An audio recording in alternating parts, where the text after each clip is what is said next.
hear the rhythm ringing through it. Flamenco guitar and cumbia music. I hear the talking of the DJ. The demolition, what does he say? I'm on a Mexican radio. I'm on a Mexican radio. Broadcasting live from high atop the J.P. White Building in downtown Roswell, New Mexico. It's Mornings with Mike Winters on 106.5 Roswell's Talk FM. Is that what I sound like when I talk? Now, here's your host, Mike Winters.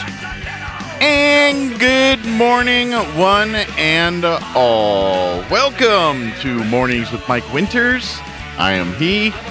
That would be me, Mike Winters. Happy Tuesday, everybody. Yeah. Welcome to it. Mm-hmm. Second day of the rest of your life. Hope all of you are having a wonderful, happy, and delightful Tuesday morning. Just a good day to be alive, you know. Nice to breathe in some fresh air. The oncoming fall time is my favorite time of year. I love the lead up to fall, the couple, 3-4 weeks before fall, and then once you get into it, we've talked about it before, long sleeve t-shirt season. There's something about that time of year, just my favorite of the entire year. I love it. Pre-fall to early fall. Once you get into like the thick of fall, like Halloween to Thanksgiving is just kind of like weird fall. Yeah. Early fall is like the wheelhouse. That's Stranger Things fall. Yes, in exactly. October, Stranger Things fall. Yeah, that's when things get weird. That's the upside down. Well, that's where the leaves are all falling at this point. See, and that's what I think it is. It's while they're falling, not when they fall in. Yeah. Once they fall in, then it's a little more ominous. Mm-hmm. It's more that's Nightmare Before Christmas looking. Yeah, the onset of winter is coming. Those, all the Tim Burton look. Mm-hmm. The Tim Burton looking trees. See, and here's the thing. I am a man who respects the work of Tim Burton. Mm-hmm. I don't necessarily enjoy the work of Tim Burton. Yeah, I know people revere him. It's hard to be a straight male and really, really enjoy Tim Burton's work. I'm like, I guess I don't get it. I get it. Yeah. I really like the Michael Keaton Batman movie. Sure. It was good. Edward Scissorhands is a movie. Yeah, it's a movie. But like Coraline, for example, or here's the one that really like threw me off, and this is definitely the determining factor on how you feel about Tim Burton is the new Willy Wonka. Did you see it? I mean, did you watch it? Yeah, I've seen it. Terrible. I hate that movie so much. With such a passion. And like even the little details that I know about the movie, like the fact that the Oompa Loompas were all just one dude. Yeah. I hate that. That infuriates me. I don't know why it does, but it really does. I hate all Willy Wonka and the Charlie and the Chocolate. I hate all the movies. I don't like the Gene Wilder. You watch your mouth, young man. I don't like any of them. You watch your mouth. They all creep me out. I love it. I love the original. Everything in it's nightmare fuel. Yeah, well, yeah, that's part of the charm. Not my charm. It's supposed to be if you go back and watch some of like the YouTube like examinations, it's kind of like a psychological thriller. Yeah, like the way it kind of works, like how he picks off every kid based on he's like who was the one that like tortured you with the thing that you wanted? Was that Candyman?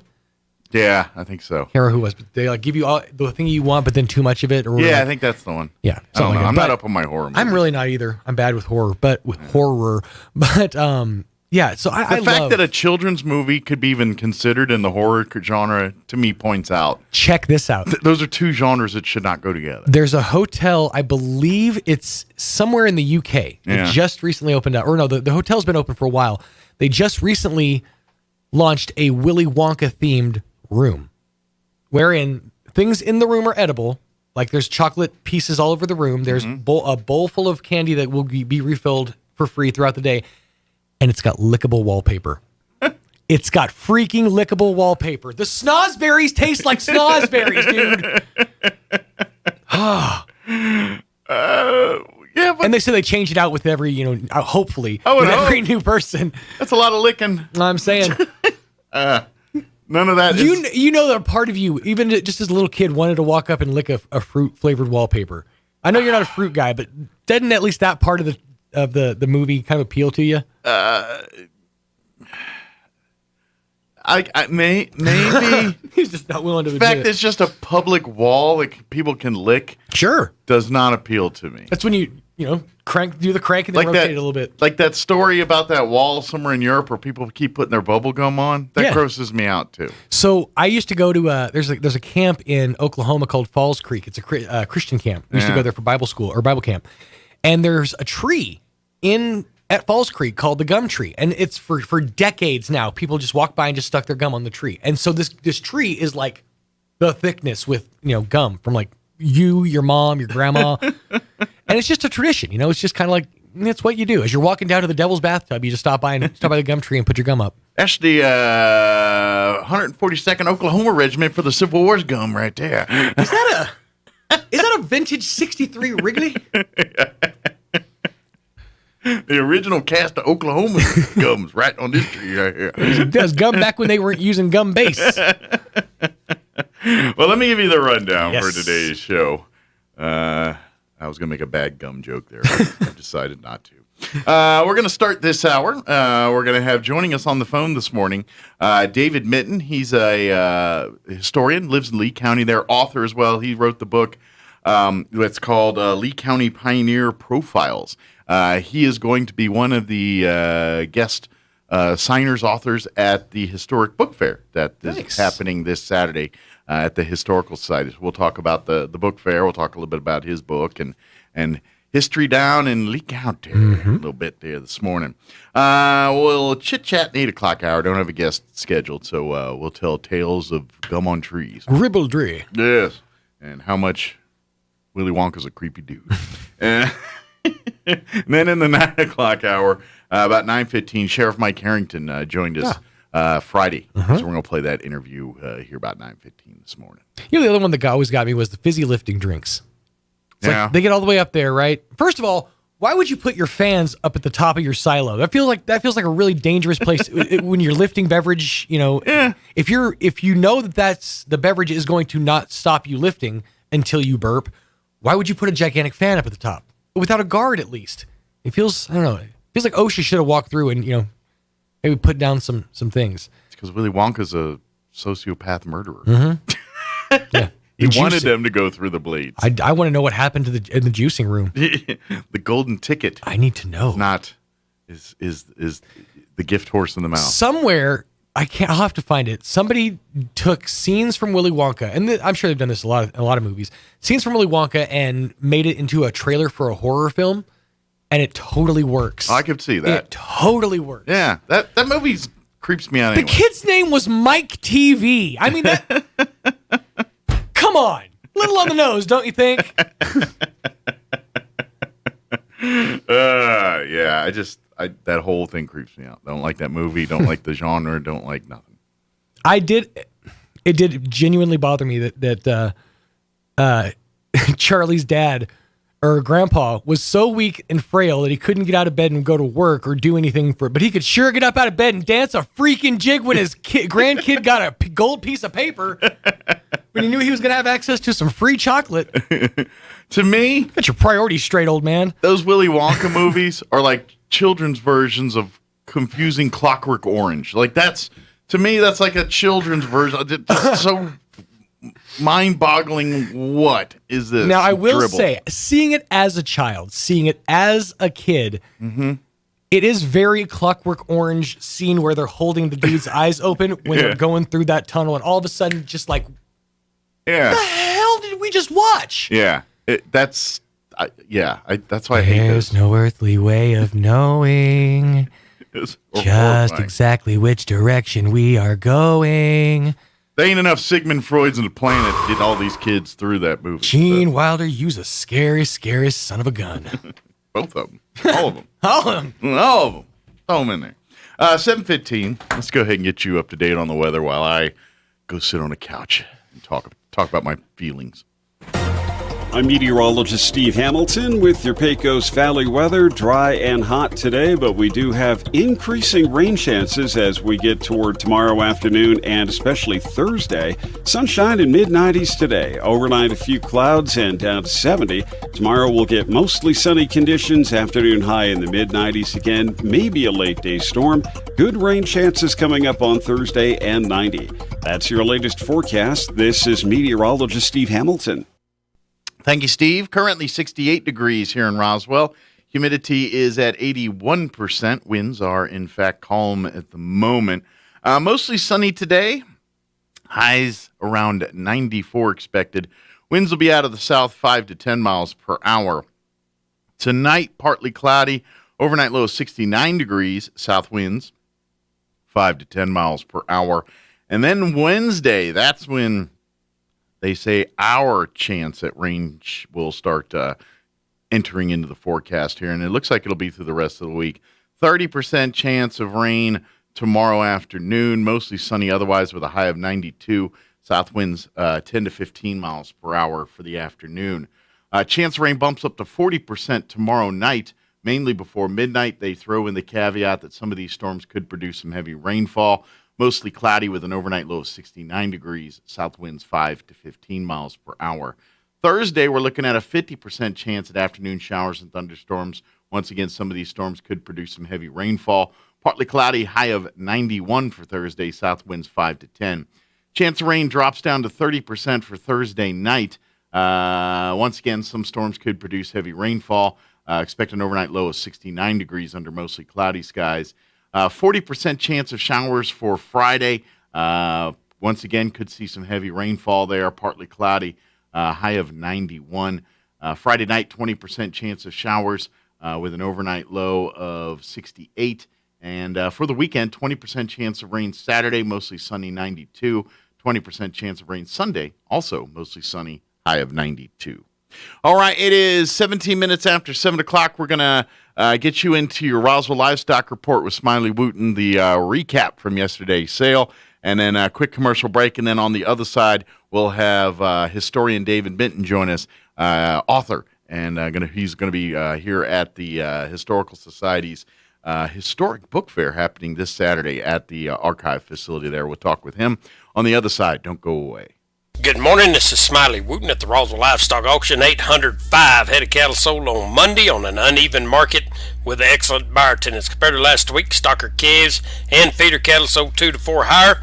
Packer cows 2 to 3 lower. Packer bulls sold steady. 3 to 4 pound steers 207, 215. 3 to 4 pound heifers 173, 179. 4 to 500 pound steers 196, 207. 4 to 500 pound heifers 163, 173. 5 to 600 pound steers 162, 196. 5 to 600 pound heifers 148, 163. 6 700 pound steers 147, 162. 6 700 pound heifers 129, 148. 7 800 pound steers 141, 147. 7 800 pound heifers 125, 129. Packer cows 63 to 70, 50. Canner and cutter cows 58 to 60. Packer bulls 90 to 98 and a half. Feeder bulls 62 to 80. Top half the cow-calf pairs $1,200 to $1,400 per pair. Top half the bred cows $1,000 to $1,375 per head. Next week's Labor Day sale will be held on Tuesday, September the 7th, and we appreciate the business. Talk to you next week. This is Smiley Wooten, Roswell Livestock Auction. How many times do you think we could say lucky in 30 seconds? This is the lucky 13th year for the Artesia Chamber of Commerce's Clays Crusher Fun Shoot. If you're feeling lucky, please join us on Saturday, September 18th for a fun day of shooting clays. Luckily, we scored a spot at the Eddy County Shooting Range, and we'll have 2 rotations at 9 a.m. and 1 p.m. If you're lucky, you will hit all 70 targets. If we are lucky, the weather will cooperate. It's just $150 per participant. A team of 5 is just $750, and a sponsorship is luckily $1,300. Sign up at artesiachamber.com or give us a call at 575-746-2744. We just said 7 luckies in 30 seconds. Luck must be on our side. Clay's Crusher, September 18th, artesiachamber.com. Paid for by the Artesia and Eddy County Lodgers Tax. Roswell Skin Center, a brand new state-of-the-art facility located in the 400 Penn Plaza building here in Roswell, is now accepting new patients. Dr. Brandon Cometti and his team offer a full range of skin care services, including general dermatology, surgical and cosmetic procedures, including cutting-edge laser rejuvenation, Botox, filler, laser hair removal, chemical peels, and other non-invasive options to improve skin health and turn back the hands of time. Call and schedule your appointment at Roswell Skin Center today, 208-2509. That's 208-2509. The High Caliber Summer Sale is on now at LGS Guns and Ammo. Now through Labor Day weekend, save big on guns, ammo, and everything you need. From brands like Glock, Ruger, Springfield, Smith & Wesson, Mossberg, and more. Plus, massive savings on ammo, targets, magazines, optics, and knives, and a great selection of Springfield St. Edge rifles. The High Caliber Summer Sale on now at LGS Guns and Ammo, Southeastern New Mexico's authority for guns and ammunition in Hobbs or Roswell, and at lgsguns.com. Otto von Bismarck is said to have quipped, "Laws are like sausages. It's better not to see them being made." While that's a great line, we respectfully disagree. We're New Mexico Foundation for Open Government, a nonpartisan, not-for-profit organization that exists to promote transparency in government, so you not only know what's happening, but why, and by whom. Because what you don't know can hurt you. Visit nmfog.org and become a member today. Sponsored by New Mexico Broadcasters Association. Here's a Mornings with Mike Winters fun fact. The word gorilla is derived from a Greek word meaning a tribe of hairy women. Mike recommends that if you see a tribe of hairy women, you don't call them gorillas. Here's Mike Winters. And good morning. It is 22 minutes after 7 o'clock, and joining us on the phone this morning, we have author and historian David Mitten on the phone. Good morning, sir. How you doing today? Oh, good morning. Doing fine. How are you? Well, doing great. How's life down there in Lee County this morning? Oh, it's always great down here. Doesn't matter what the weather is or anything else. It's a great place to be. Well, I know they're teasing us with some moisture later this week. Hopefully you guys get to see some of that too. Yes, sir. Here. It's one of those things. We can never complain about the moisture if we could just figure out a way to not get it all in one day. Yes.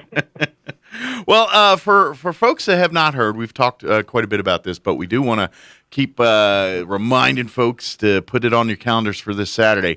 The Historical Society for Southeast New Mexico is having their historic book fair. It's going to be this Saturday morning from 9 a.m. to noon, and it'll be at the Historical Society's archive building there on Lee, 208 North Lee. It's right next to the museum there. And they're going to have an opportunity for folks to buy basically the extras.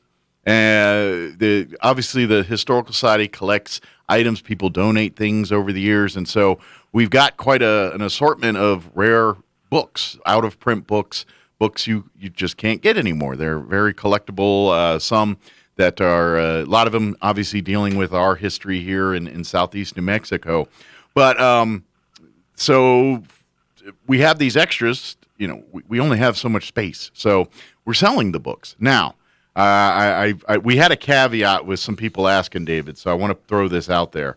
The books that are going to be available on Saturday, these aren't the good copies. And what I mean by that is you're getting cool books, but if there's all these books that they're selling, there's multiple copies of.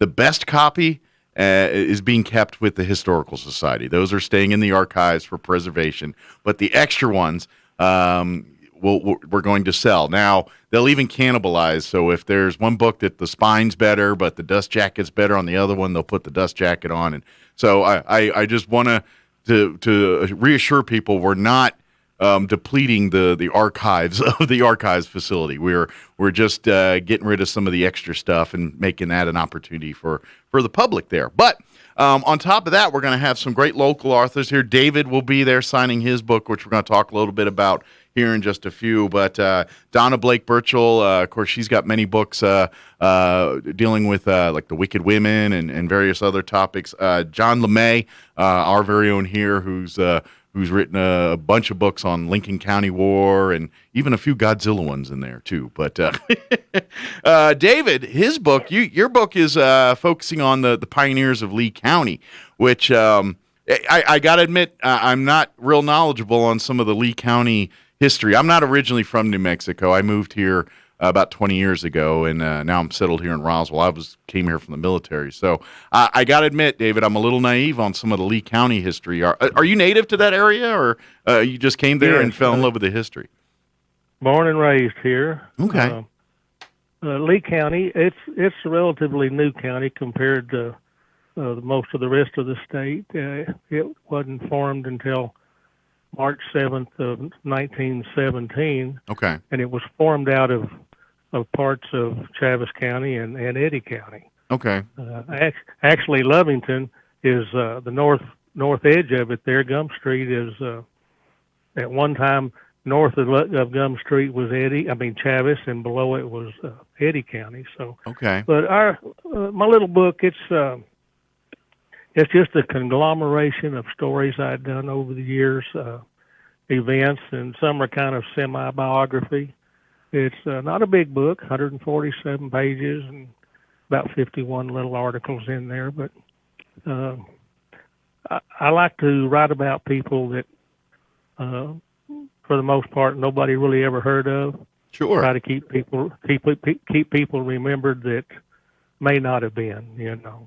Well, and that's why I always say, why we talk about the importance of our historical societies, obviously down in your area and here in Chaves County and Lincoln County. If without these entities, without people like yourself recording this history, who's going to keep it? Who's going to preserve it? What happens to this stuff when it's kind of forgotten? And it's lost to history, and that's why it's so important for us to remember it, because if we don't do it, no one else is going to do it. yeah. I'm pretty grateful for the society over there. I was a member several years ago and kind of got away from it, but I've come back and want to be a big part of it if I can.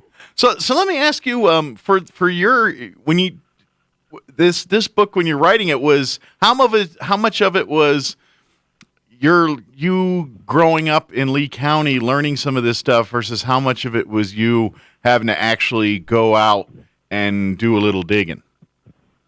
It's all me doing a little digging. Okay. Yeah. Because I would imagine, as a native Lee County resident, it's we live in a small world. Everyone grows up around. I mean, was it like the families of some of the pioneers? I mean, was there those kind of connections for you growing up there? That kind of. Oh yeah, I've known a lot of the early day families, or a generation or two later, and sadly, so many of them have gone away, and the stories have gone away. I used to have a lot of old timers to go to, and now I'm the old timer. Don't you hate when that happens? Oh yeah, that's one of those days when you realize, hey, what happened? I became the old one. Yeah, I have been there, done there, got that T-shirt. So now let me ask: was this something like for you? Is because I know you've also published other books or co-wrote other books and things. Is this something that's always been in your blood, or did this just come to you later? I think it's kind of in my blood. My dad, he was a doctor here in Lovington for about 50 years, but he was really interested in the history of New Mexico. And, okay. And as I was growing up, I traveled all around the state with him to forts and ghost towns and everything you can think of. And so it's kind of been instilled in me from an early day. Yes. What? So. Did your dad's love of it kind of just rub off on you think, or because I know like Yeah. Because, like, for me, as a history guy myself, my parents weren't necessarily in it. I kind of grew up around. I grew up in Maryland, right outside of D.C., Southern Maryland. I lived in just a culture or a historical mecca with Dr. Mudd's house, who's a gentleman who set John Wilkes Booth leg when he assassinated Lincoln. His home was 5 minutes from where I grew up, and so things like that's what got me into it. So I didn't know if his dad having books laying around the house and that kind of stuff. You just pick it up at some point, or do you go on some of the adventures? My dad had quite a library there in his den. He was born and raised in Roswell. Okay. Matter of fact, in 1920, and like I say, he was just big into history from a child himself. One time, somebody from the Smithsonian came out, and Daddy was still riding a bicycle in those days, and then they picked him up and went out to a big Indian camp there, southwest of Roswell, and did some work. And so I just grew up listening to it and watching it and being part of his research, and I got hooked. Good deal. Now, and this is from my own personal and a little naivete here, so please excuse me. But Lee County, or was it always oil and gas country for you growing up there, or did that something that come in later? Well, during my lifetime, the first oil well was drilled in the Maljamar area. Okay. There just below the Cap Rock. Mm-hmm. I believe it was 1926. Okay. So oil and gas has always been here, but there was lots of ranching. Okay. So is that why Lee County got, or really people settled there? Was it for the ranching purposes initially? A lot of homesteaders moved in the early days and homesteaded and put their places together, a quarter section at a time, buying up their neighbors, and made some big ranches here in the area. But time marches on and things change, and we've still got a lot of big ranches, but it was more in the past. Sure. A lot of the big ones. So during I'm trying to, like you said, it was established here in a little bit later. Obviously the state 1912, and then about 8 years later here with Lee County. Were people settled in that area during like the Lincoln County War days in the 1870s and area? Were people settling there, or was it relatively barren at that point? It was very barren. Okay. The Shafter and Brock came up through here with some of his Buffalo soldiers looking for water sources, and other than a spring or two, there just really wasn't any surface water. So okay. The settling came later. I may be off a little bit on this. I believe the oldest house around here is about 1879, or okay, give or take a decade. So there's a couple people lingering around, but then the neighborhood moved in later. There you go. But I would imagine, especially for those first, pioneers to the community, life must have been pretty rough getting them going and getting a town established. And like you said, just that area isn't as prevalent with water and stuff like farther up the Pecos Valley here. You just kind of, you got to imagine when they come through and see it, and it's like, well, here's home, fellas, and sit down. I imagine that's got to be quite I don't know, just when the homesteaders pick that spot, it's just, you always wonder what goes through their head when they decide this is the spot we want to settle, Well, and they apparently they must have left someplace more miserable, This is true. It's all about perspective sometimes.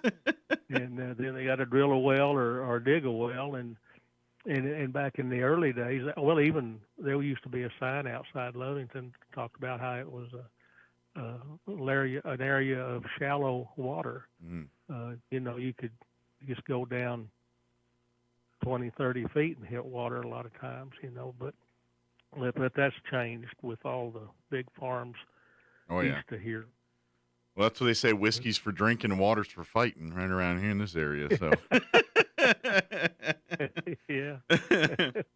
Was there some of that kind of history in Lee County as far as disputes and things over stuff like water rights? Where, I mean, obviously not to the scale of what we saw in the Lincoln County Wars, but where there's some of those famous or infamous feuds or disputes or things that went on in Lee County's history? Well, there's been a few feuds, probably most of it over fence lines or something. There was, of course, there's different reasons given depending on who you're talking to, but there was a chairman of a county commission here that shot and killed a guy on the main street up there at Tatum back in, I believe, 32. Did a little prison time for that. Wow. That was they were neighboring ranchers and it real bad. I imagine that was the biggest news of the day when it happened too. Oh yes. Yeah. And they even the very next county commission meeting they held it in the jail so that the chairman of the commission could be there.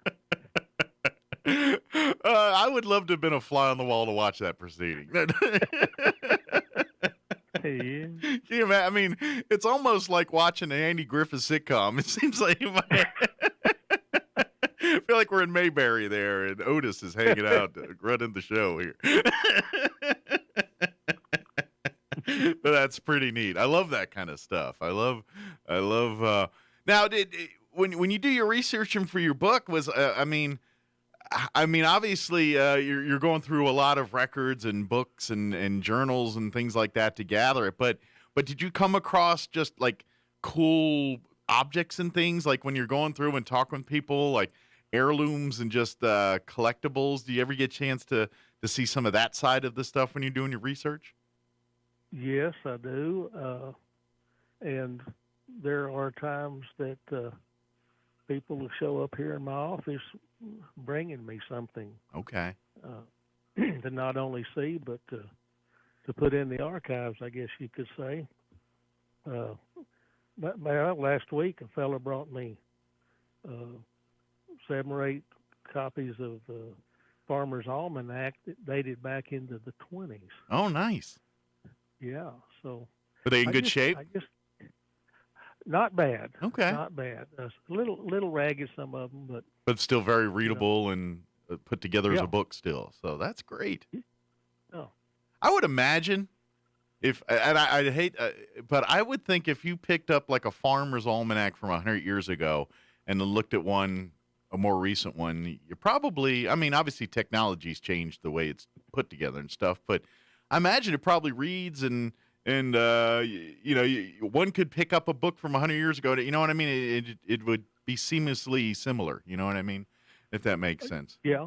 Yeah. That and like in old newspapers also, their terminologies were different sometimes in those days. Sometimes you got to figure out quite what they're talking about because it's not words like what we use today. Sure. And I would imagine too. The papers are written for the local audience, and I know newspapers aren't episodic, but certainly some of the stories that they cover are, and so I would imagine too they're probably written with a certain. You already have a little bit of background of the story to begin with before you're reading it in the paper. You know what I mean? Because it's small town and everybody knows everybody, and it was written that way. I'm guessing. So.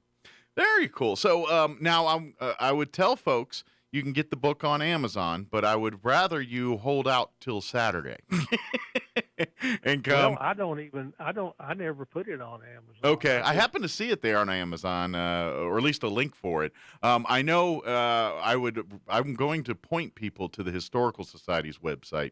If you go to roswellnmhistory.org, you can get a copy of David's book there. You'll obviously we'll have it for you on Saturday here, but if you're out of town or can't make it Saturday, you can get a copy of David's book. Again, the book is called Lee County Pioneer Profiles by David Minton, and it's on our Historical Society website, roswellnmhistory.org.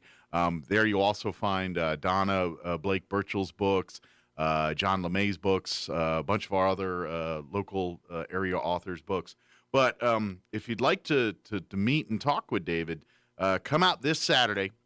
The Historical Book Fair will be this Saturday, September 4th, again from 9 a.m. to noon, and it's going to be at the Historical Society's Archives facility, which is at 208 North Lee Street, which is right next door to the J.P. White home, the museum there. They're going to have, if you feel like you like to gamble a little bit, they're going to have $5 mystery bags. And for $5, you get a mystery bag. You can't peek.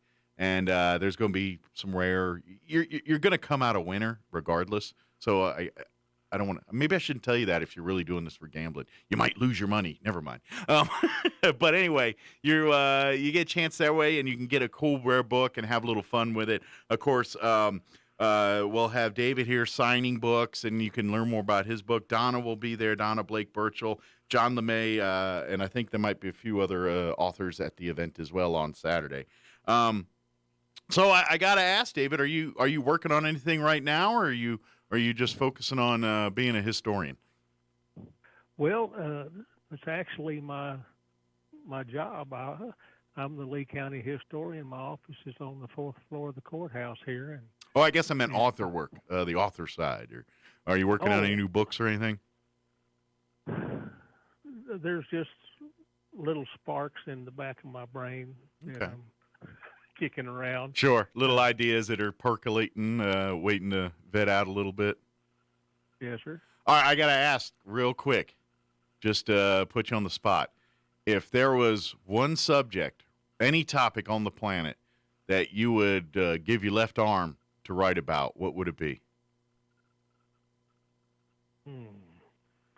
Well, as far as anywhere on the planet, my interest kind of stops at the state lines of New Mexico. So I won't have to go very far.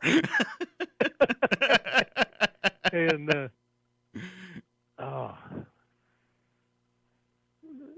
right off the top of my head. Good think of it. I didn't know if there was like an event or a place or something that just piqued your interest that you always wanted to dig around and do. So you're probably like, well, I've done it. I went there. Yeah. And I don't go back too far in my research. I mean, into the 1800s, yes, but I don't have a lot of giddy up go when it comes to topics that other people have written a lot about. Gotcha. You want to hit the Lincoln County War and all that. Everybody and his kid brother's written something on that. Sure. And Billy the Kid. And so I like to say I kind of like to try to help people be remembered that nobody ever heard of. Gotcha. Well, I always say should be remembered. Wherever, if you want to lead the horse to water here, go ahead and pick up those big subjects and read about the Lincoln County War. And when that gets your appetite wetted a little bit, then you can come and start reading about some of the lesser-known stories of Southeast New Mexico. Well, and I recently got a book about Billy Matthews from the society there, and from that book, it led me off into, I'll kind of say, down off trails that interest me because it's somebody that nobody heard of. Sure. Yeah. Just to kind of an example, and this is kind of in the middle, John and he was promoting his book about Ash Upton. I don't know if you remember, Yes. it was about a year ago. And it was kind of funny because at the end of the day, I had to use something in a popular reference to get people to understand Ash Upton, and I had to use the Young Guns movie. And I was like, "Do you guys realize he was the person that John is writing about and everything is actually a fictionalized character in the book or in the Young Guns 2 movie? When Pat Garrett has the biographer follow him around and all. I don't know if you've seen the movie, but when in the movie when Pat Garrett has the biographer follow, that's Ash Upton. That's the guy that he's profiling and all. They portray him a little different in the movie, but I was like, that's the guy, and you should read about the real guy and how it's much different and how but it's sometimes you have to use popular references to get people to find the hidden gems in the wood pile there. Yes, sir. Yes, sir. Exactly. Yeah. So, again, let me ask, if folks want to do a little reading and visiting for Lee County history, where online and things, is there a place you'd steer them to? Well, the only place I could think of would be that genealogy trails. Okay. People have put quite a bit of information on there. That's the first one that pops into my mind. Okay, I didn't know with your the history preserving you're doing there in Lee County and the historian there. I didn't know if you had any online places for people to go, or is it all just give you a call kind of thing? Oh, just for any. Well, yeah, the kind of the common things, the Ancestry.com and the Family Search and Newspapers.com and that sort of thing. Okay, very good. And then get into the courthouse and go through the old records. Yeah, you can. Courthouses are great places to go to, by the way. All of them.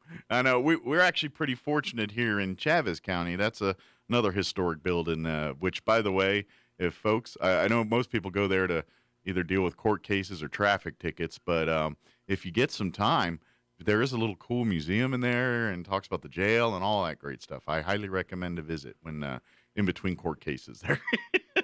Yeah. And of course, folks, don't forget the Historic Book Fair is happening this Saturday, September 4th, 9 a.m. to noon. It'll be at the Archives Facility, 208 North Lee with the Historical Society. There are going to be rare, out-of-print, historic, nonfiction titles that'll be for sale. There'll also be the $5 mystery bags. One random shopper per hour will also receive a free mystery bag there. Book signings from David here, also Donna Blake Birchall, John LeMay, and other authors as well. If you have any questions about the event, you can go to the website, roswellnmhistory.org. By the way, while you're there, do some shopping. You can shop for David's book here, Lee County Pioneers Profiles. You can get that along with the other authors as well. Peter Hurd prints, all that. And every time you buy them through there, the Historical Society gets a help as well on that. So it's a win-win for everybody on that one. And, of course, you can always call Amy at the Historical Society if you have any questions, 575-622-8333.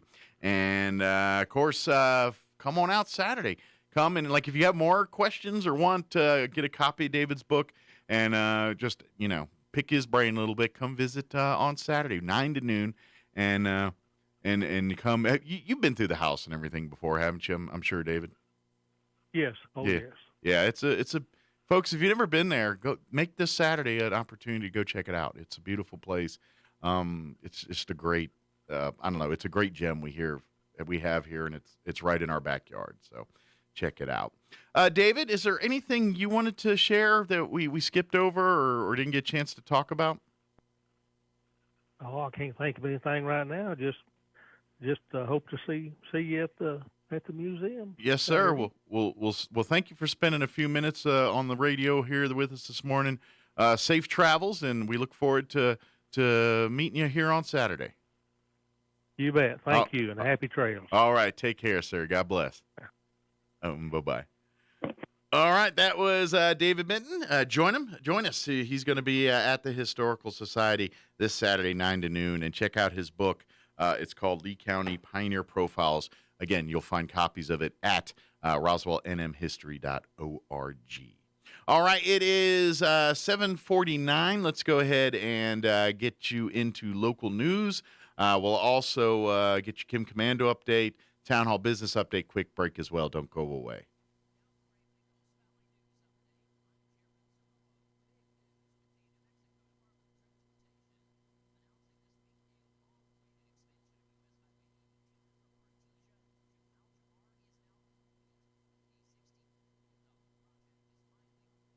.4 years. That's almost twice as long as it was slated to last at the beginning of the work. There remains some cleanup work to do, but the last 30-mile section is now open to full traffic. On Sunday, this coming Sunday, Roswell Transit will have only one bus in operation on Main Street instead of the usual two as a result of a driver shortage. The bus will run from 9:16 a.m. until 5 p.m. on Sunday, but the times it will arrive at the bus stops will likely vary from the usual times since it will be the only bus in operation. Passengers should expect some delays in the arrival times at stops. You're up to date. I'm Jared Cirillo. Approximately 1.5 million Americans use cardiac pacemakers to keep their heart rhythm steady, and if necessary, shock their heart back into a steady rhythm. But now, the FDA is warning that Apple's iPhone 12 could interfere with these life-saving devices. I'm Kim Commando, brought to you by T-Mobile. Their advanced network now goes farther than ever before. Visit T-Mobile.com/55 today. Late last week, a website called HeartRhythm.com published research backing up warnings made by the U.S. Food and Drug Administration. If you have an implanted pacemaker, you should keep all consumer electronics, especially Apple's iPhone 12 and Apple Watch, at least 6 inches away from any implanted medical devices, especially pacemakers. The iPhone's electromagnetic field could cause the pacemaker to send erroneous and potentially dangerous pulses to your heart. Never use an iPhone at your ear. Use only the speaker mode, headphones, or earbuds. Get tech news at Commando.com. SimpliSafe is an award-winning home security system, so you know it's engineered with the latest technology to keep your family safe. But what really sets SimpliSafe apart is its people. Highly trained security experts who are always there for you when you need the most. They truly care about keeping you safe. When an alarm goes off, the person who cares is there for you with a phone call just to make sure you're okay. When an emergency happens, they're there to get fire and police responders to your front door right away. The bottom line is this: when you need them most, SimpliSafe is there 24/7 with experts trained not only to keep you safe, but to make you feel safe. It's one of the many reasons that U.S. News recently called SimpliSafe the best home security of 2021. Go there now. That's SimpliSafeKim.com. Plus, save 20% on your SimpliSafe security system and get your first month free when you sign up for interactive monitoring at SimpliSafeKim.com. That's SimpliSafeKim.com. With the SRN News Business Brief, I'm Bill Alexander. With more than 1 million customers in Louisiana and Mississippi having lost power, Hurricane Ida is taking a toll on the energy, chemical, and shipping industries that have major hubs along the Gulf Coast. But the impact on the overall U.S. economy will likely be modest. As unemployment pandemic benefits expire and the moratoriums on evictions, car repossessions, and collection of student loans and other financial obligations are lifted, payday lenders are anticipating a surge of new loan business. Experts are saying many people are starting to scramble to find the money they need to make their payments. On Wall Street, the Dow lost 56 points, closing at 35,399. The Nasdaq up 136 to 15,265, and the S&P 500 up 19 points to 4,528. With the SRN News Business Brief, I'm Bill Alexander in Washington. Ladies and gentlemen, So Easy Sewing finally has our most popular sewing machines and sergers back in stock. We have the Zest, our entry-level machine, on sale for $149. We have the Amazing Jazz 2, which boasts a 12-inch throat, on sale for $799, and our #1 selling Verve sewing embroidery combo machine on sale for $999. All machines include lifetime instruction on the use of the machine. Hurry in to 200 East College Boulevard in Roswell to claim your new machine before they're gone. So Easy Sewing. You've never had it so easy. Celebrate the beauty of the Southwest during Yucca Blossom Trade Days, September 18th and 19th at the Eddy County Fairgrounds in Artesia. 2 great days with more than 50 local crafters, artists, and artisans showing and sharing their amazing works. Plus, fun for the whole family, including Zia axe throwing, a cornhole tournament, the Moose Caboose, Mechanical Bull, Gyro, and the famous Runyon Ranch Petting Zoo. And enter the raffle for your chance to win the drawing live on 92.9 The Brand Sunday afternoon. Yucca Blossom Trade Days, September 18th and 19th at the Fairgrounds in Artesia. Celebrate heroes during Roswell Ford's first annual 9/11 Hometown Heroes Car Show, Saturday, September the 11th from 10 to noon at Roswell Ford. Register now at roswellford.com to enter in the car show.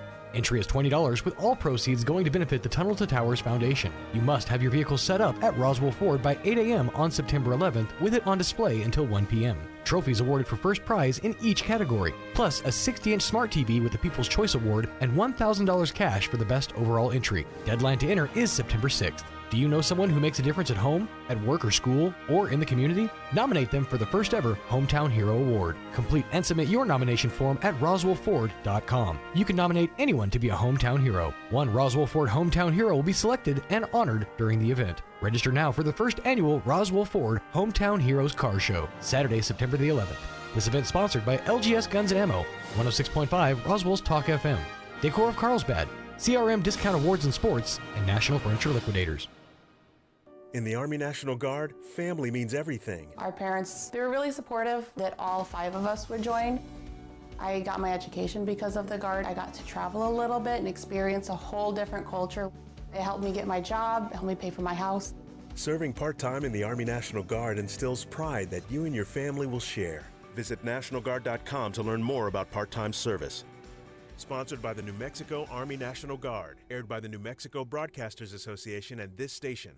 Here's a Mornings with Mike Winters fun fact. It's considered good luck in Japan when a sumo wrestler makes your baby cry. But who gets the good luck? The sumo wrestler or the baby? Here's Mike Winters.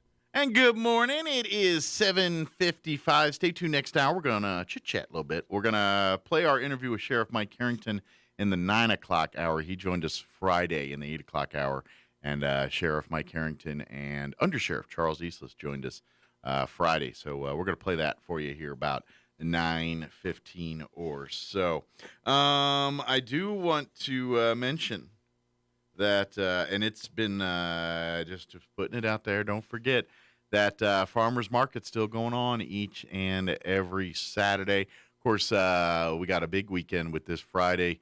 I haven't gotten any information yet, but first Friday of the month, Downtown Friday Market will be this Friday, and then of course Saturday will be the Saturday Farmers Market there. That gets underway at 7 and goes to 11. Get there earlier. It's the produce and everything. There are better selections in the 7 area versus the 10 o'clock in the morning era time frame. So definitely go out there. But every time I had to. We were out doing a remote Saturday morning, but I had to drive by the farmers market to head to the remote, and they were packed again. Every time I've gone by there, they've been packed, having great crowds, great selections of produce and stuff. I'll throw a little plug in while you're out there. Look for American Legion Post 61. They have their booth out there every Saturday. They usually have some baked goods and things that they're selling, raising money for Post 61 family.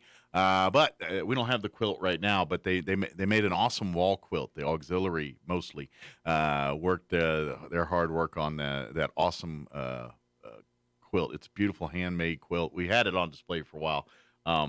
They're at Nationals this week, so but they'll be out there Saturday selling tickets for $5 for that quilt. Again, all of that money raised will go to the American Legion Post 61 family to help with scholarships and all the work that we do, memory law and stuff like that. So if you'd like, get a ticket at the event while you're out picking up squash and chili and all that good stuff. Make sure you swing by and get you a ticket there. And they're selling like steering wheel covers and really like so like I know one that's pretty popular is like a lot of veterans or military supporters will like to get their steering wheel cover of their branch of service of choice or things. And so in Southeast New Mexico, steering wheel cover is very handy. As you know, no pun intended there. The handy, never mind. But visit American Legion Post 61 out at the farmers market here on Saturday. And those farmers markets will go every Saturday through October 9th. And depending on the growing season, maybe a little longer too. The opening's always a hard open, but the end, it floats. Usually never end before the scheduled time unless crops are just real bad, but I don't think that's the problem. But a lot of times if, they're getting that date and they're like, well, shoot, we still got a bunch more produce. They'll go another couple of weeks as long as the produce keeps coming. So as we get closer to the October timeframe, you'll get a better idea whether that's going to happen. But hopefully they'll be able to extend it some this year, get you more opportunities to get fresh produce and things like that. All right, it is closing in on 8 o'clock. Town Hall News is coming up next. And then, like I said, next hour, we'll chit chat and shoot the breeze and talk about things going on in our world and whatnot. So we got that for you next hour.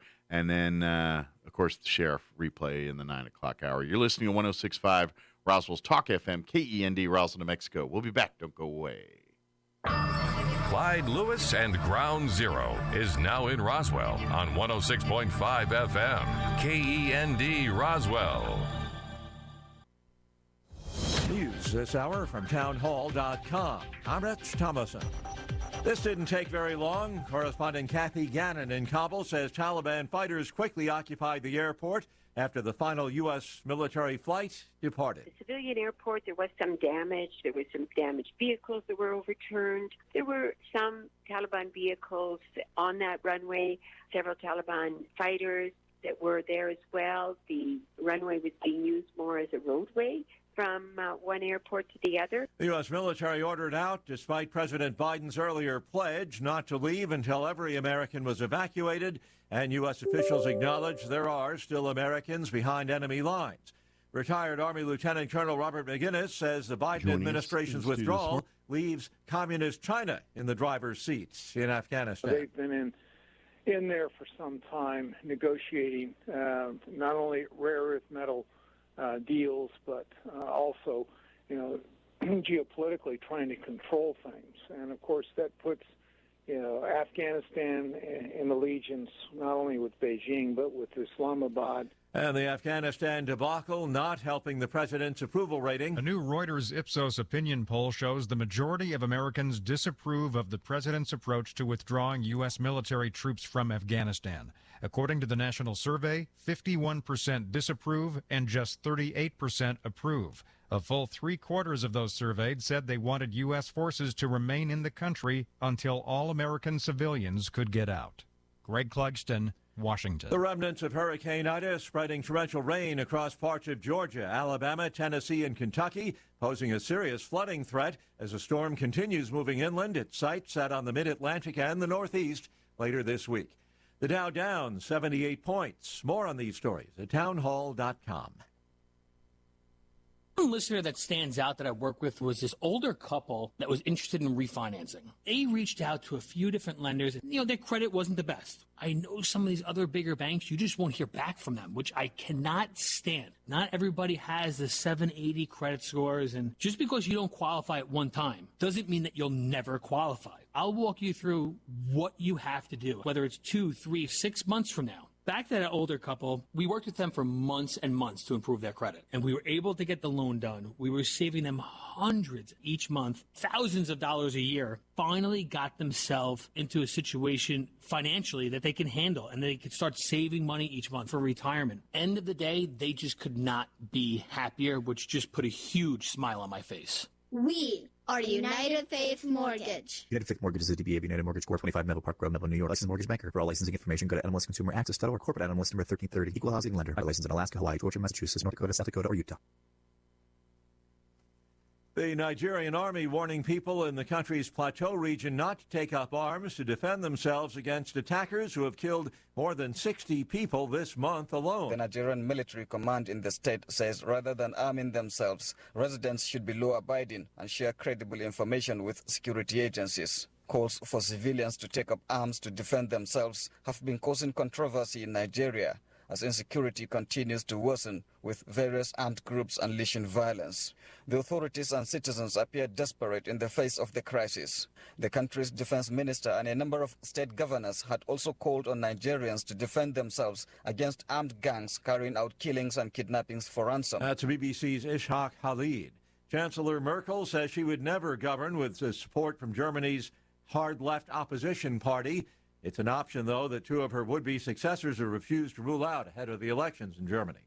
Townhall.com.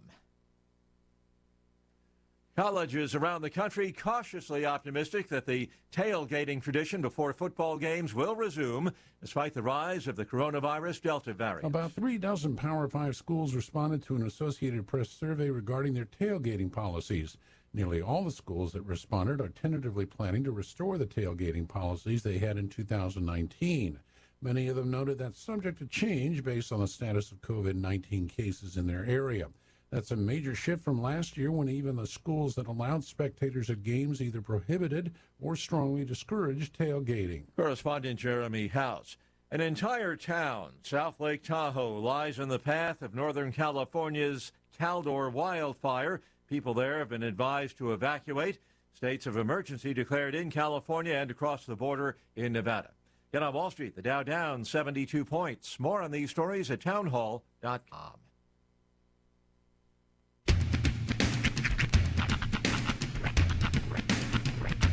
What in the wide world of sports is going on here? I promise you, whatever scum did this, not one man on this force will rest for 1 minute until he's behind bars. Now let's grab a bite to eat. Yeah, come on. I feel the hot wind on my shoulder, and the touch of a world that is older. I hit the switch and check the number. I leave it on and then I slumber. I hear the rhythm ringing through it. Flamenco guitar and cumbia music. I hear the talking of the DJ. The travel wishing, what does he say? I'm on a Mexican radio. I'm on a Mexican radio. Broadcasting live from high atop the J.P. White Building in downtown Roswell, New Mexico. It's Mornings with Mike Winters on 106.5 Roswell's Talk FM. Is that what I sound like when I talk? Now, here's your host, Mike Winters.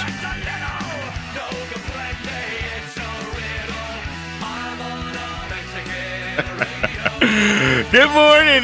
It's 6 minutes after 8 o'clock. Welcome to hour number 2. The freaking deuce, man. Mornings with Mike Winters right here on 106.5 Roswell's Talk FM.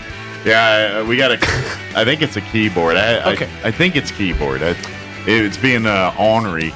I'm pretty sure that we are the only business in southeastern New Mexico that still uses equipment that came out of a box with cow spots on it. Gateway 2000 and stuff. I feel like this. I don't. I can think that we are. I understand that we have a flat monitor. That's great. That's neat and everything. That keyboard, I'm pretty sure that keyboard worked on a DOS system. That mouse, that track thing in the middle, that's just for show. Yeah, there's a ball inside of this mouse. This is old. You can't even use the wheel. It's not a wheel. It's just there for looks. I will go into another system and log into this system just to use this system without having to use that stuff. It's easier to run that computer from that computer than it is to run that computer from that computer. Normally it's not for me, but today it is. So. And don't even get me started on your mouse. Dude, I literally was running your computer from my office because I hate your mouse. And I know what it is, too. You've had it for so long, the button is so loose that it reads my single clicks as double clicks. Yeah. Yeah. It's made for me. Yeah, my fat fingers don't work on your nimble mouse. And that you've been able to make it work for so long, props. It's time to sing Dirk Diggler's big hit. You got the touch. You got the power.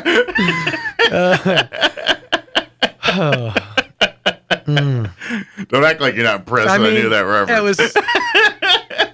And the falsetto, sir. Well played. Just saying, I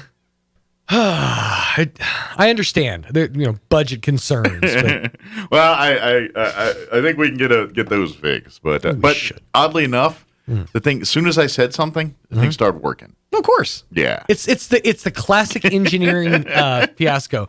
You finally get so frustrated you want to throw the keyboard through a window. You go get the engineer. He walks in. He goes, "Hey, what's your problem?"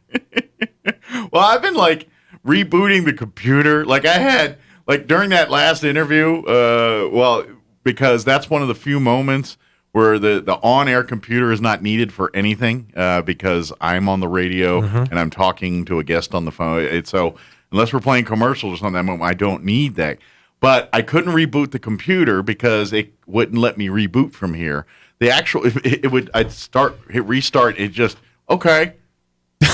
And then it just sit there, and I'm like, And so I'm like, I'm getting to it. So, and unfortunately, the tower for this computer is not in this room. Right. It's over where Hard R resides. Mhm. So I was like, all right, during the interview, I don't care when, but at some point, I need you to hard reboot that computer. And he's like, what do you mean? I was like, just mash the button and restart it. So, Hold it down. yeah. And because I can't get it to reboot from my office here. And it rebooted. And for a second there, I'm like, oh, it worked. I felt like a genius. And then after the interview, I started, and it did it again. I'm like, oh. And then I text, hey, Gene, I think it's time to replace this sucker. And he's like, finally. And then it started working like a champ. So. Dude, I mean, just don't say anything else. Just say, well, it's still being funny. And it works just like it should right now. And I guarantee he's going to come looking at this afterwards. Yeah. It looks fine. There's nothing wrong with this. Yeah. I know it. Gene, of all people, should understand that in the moment, things can happen. Or the brightness of the screen that I'm looking at. Oh, it's never been a problem before. Yeah. Until it's a problem for you, huh? Yeah. So technology. It's fantastic. That's right. So the one saving grace of this job is that we get to rant knowing our boss has his own morning show and probably won't go back and listen. Well, see, this is the beauty. Unless somebody calls him. We can take Don't call him. problems in our world and make lemonade out of it. That's right. And guess what? Now I just got 10 minutes of content for my radio. Dude, I have told people that my entire life. I'm like, you do understand that most of the bad things that happen to me are just going to turn into a bit. And either way, it's fine. Yeah, it's like stand-up comedians. You know, they take all of their mal world things and make lemonade, make jokes, and turn it into bits about their kids or whatever it is. You know, there's no way you were on a bus just today. Hey, there's no way this happened to you just or yesterday. This happened to me the other day. No, it didn't. The other day when 12 years ago when you wrote that joke. That's a classic Southern trope. You could say the other day, and that's back when you were 13. It's true. It's not a finite not a frame of amount of time. Yeah. No. It was literally just another day.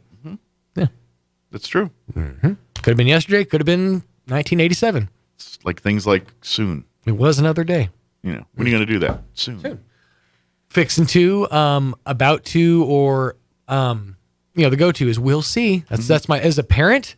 Those are magic words. We'll see. We'll see was an interesting word in my mother's vocab because depending on what we're asking for, the "we'll see" either means a definite yes or we just got blown off. Right.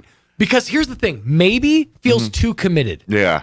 So as a parent, you see "we'll see" as they see it as a challenge. I have to. Okay, so we'll see is how am I going to act, and that's going to directly affect what happens. But so that's like a call to action almost. Let me give you an example of when a "we'll see" I knew was a yes we'll see versus it ain't gonna happen we'll see. Like a yes we'll see was like, hey Ma, can I spend the night over with my buddy Dave's tonight? We'll see. Yeah, she's gonna let me do that. I just gotta ask her again at like 4:00, and then we're down. But I'm like, Mom, can I get a new bike for Christmas? We'll see. That ain't happening. So it wasn't a tone thing. Yeah. I would think if she said something like, "We'll see." Yeah. She goes up with it. Maybe that's like a more no. Yeah, thing. no. She always had the same. We'll see. And but if I knew it was something like that, I was like, they ain't got no money. But if it's like, oh, you're gonna be out of my hair tonight. Yeah, I just don't want to say yes right now. So I'm gonna make you wait an hour or 2 hours. How quickly can I get to the liquor store here? Actually, not with my mom. She didn't drink, but not really. That's just my mindset. Is where my kids are gone. Okay, cool. I grew up in a family of alcoholics, like my grandmother, my grandfather, they all are. So my mom was not. The only time I ever saw her drink was on a great once in a while. She'd have an Irish coffee as opposed to just coffee. Dude, my mom digs her some Drambuie and some coffee. Whew.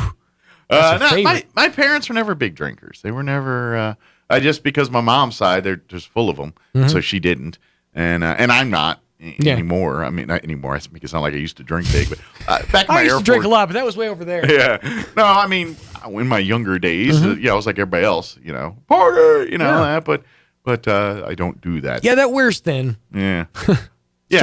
Starts to lose its luster. Well, it's just the fact that you know, like those Air Force days, you know, you'd have a good time at a friend's house or something, and you wake up the next day and there's just a bunch of you like in a living room passed down. Like, this is not fun. Yeah, it's the last scene in the. I was just watching this movie the other day. The last scene in the A Little Help from My Friends scene in Across the Universe. We're all just falling over on the couches and over each other. That's yeah. And then you like go outside to puke because you don't want to disturb everybody in the house. Yeah, you don't want to do all that. Mm-hmm. So yeah, I'm done with all that. That's awful. That's downright considerate of you. I'm a polite person. Polite puker. Yeah. I may be a jerk to your face, but I try to be cognizant of people's emotions and feelings. But if you say and do dumb things, that's when I'll say it to you in your face. I'm a well-wisher, and then I don't wish anybody any specific harm. Yeah, until you just physically say or do something stupid in front of me, then I'm like, I'm calling you out. So it's true. It's true. Boy, do you ever.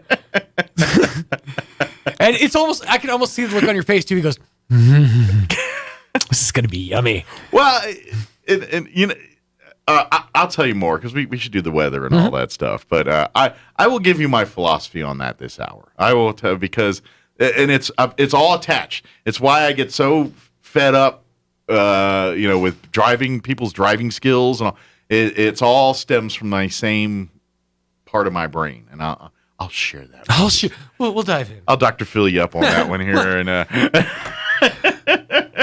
wonder if he ever uses that. Hey, baby, you want to get Dr. Phil'd up? I don't know why I made him sound like Bill Clinton. Though. You could use a good Dr. Philin. You've lost that Dr. Philin. Whoa, that Dr. Philin.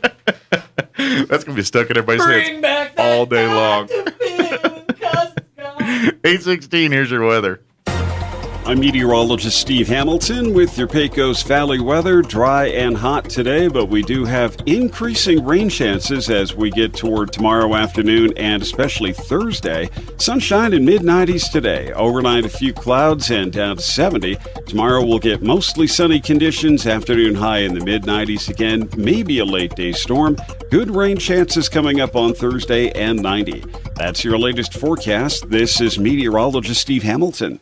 Thank you, Steve. Currently 73 degrees here in Roswell. Humidity is at 71%. Winds currently out of the southwest at 6 miles per hour. Mostly sunny today.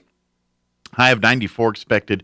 Winds will be out of the south 5 to 10 miles per hour. For tonight, partly cloudy. Overnight low of 69 degrees with winds out of the south 5 to 10. Then beginning tomorrow, that's when they're saying our rain chances start. And they look like they'll linger around through the rest of the week. A 30% chance of showers tomorrow, mainly for the afternoon. Mostly sunny, high of 92 expected. Winds will be out of the south, 5 to 10 in the morning, 10 to 15 for tomorrow afternoon. Our chance of rain bumps up to 40% tomorrow night. Some of those storms could produce some heavy rainfall. Mostly cloudy, overnight low of 69 degrees, and south winds 5 to 15 miles per hour. Thursday, probably our best chance of rain, the way the percentages are going here. 50% chance of rain on Thursday. Some storms, once again, could produce some heavy rainfall. Partly cloudy, highs around 91 expected with south winds 5 to 10 miles per hour. 50% chance of rain for Thursday night as well. Some of those storms also could produce some heavy rainfall, mostly cloudy, overnight low of 69 degrees. Friday, 40% chance of showers and thunderstorms, partly cloudy, high of 91.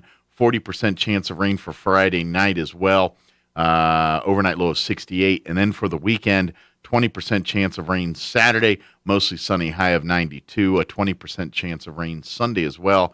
Highs also expected to hit right around 92 degrees. So that's what we're dealing with. Got some rain chances. Going to do a little knocking on wood just to help cement we actually get some of that moisture over the next couple days here. It is 19 minutes after 8 o'clock. Let's go ahead and take a quick commercial break, and then we'll chit-chat on the other side. I'll get Dr. Philin on the other side, too. Don't go away. Talk about local color. Your trees are supposed to be green, not yellow. Hello, this is Jim Gill from Roswell Seed Company. While we've been talking about our colorful geraniums, I've been noticing a lot of yellow trees around town, particularly those globe willows. It may come as a shock to you, but those trees are supposed to be green. If you have yellow trees, come see us at Roswell Seed Company. We have a fix that's fast and easy and doesn't cost very much.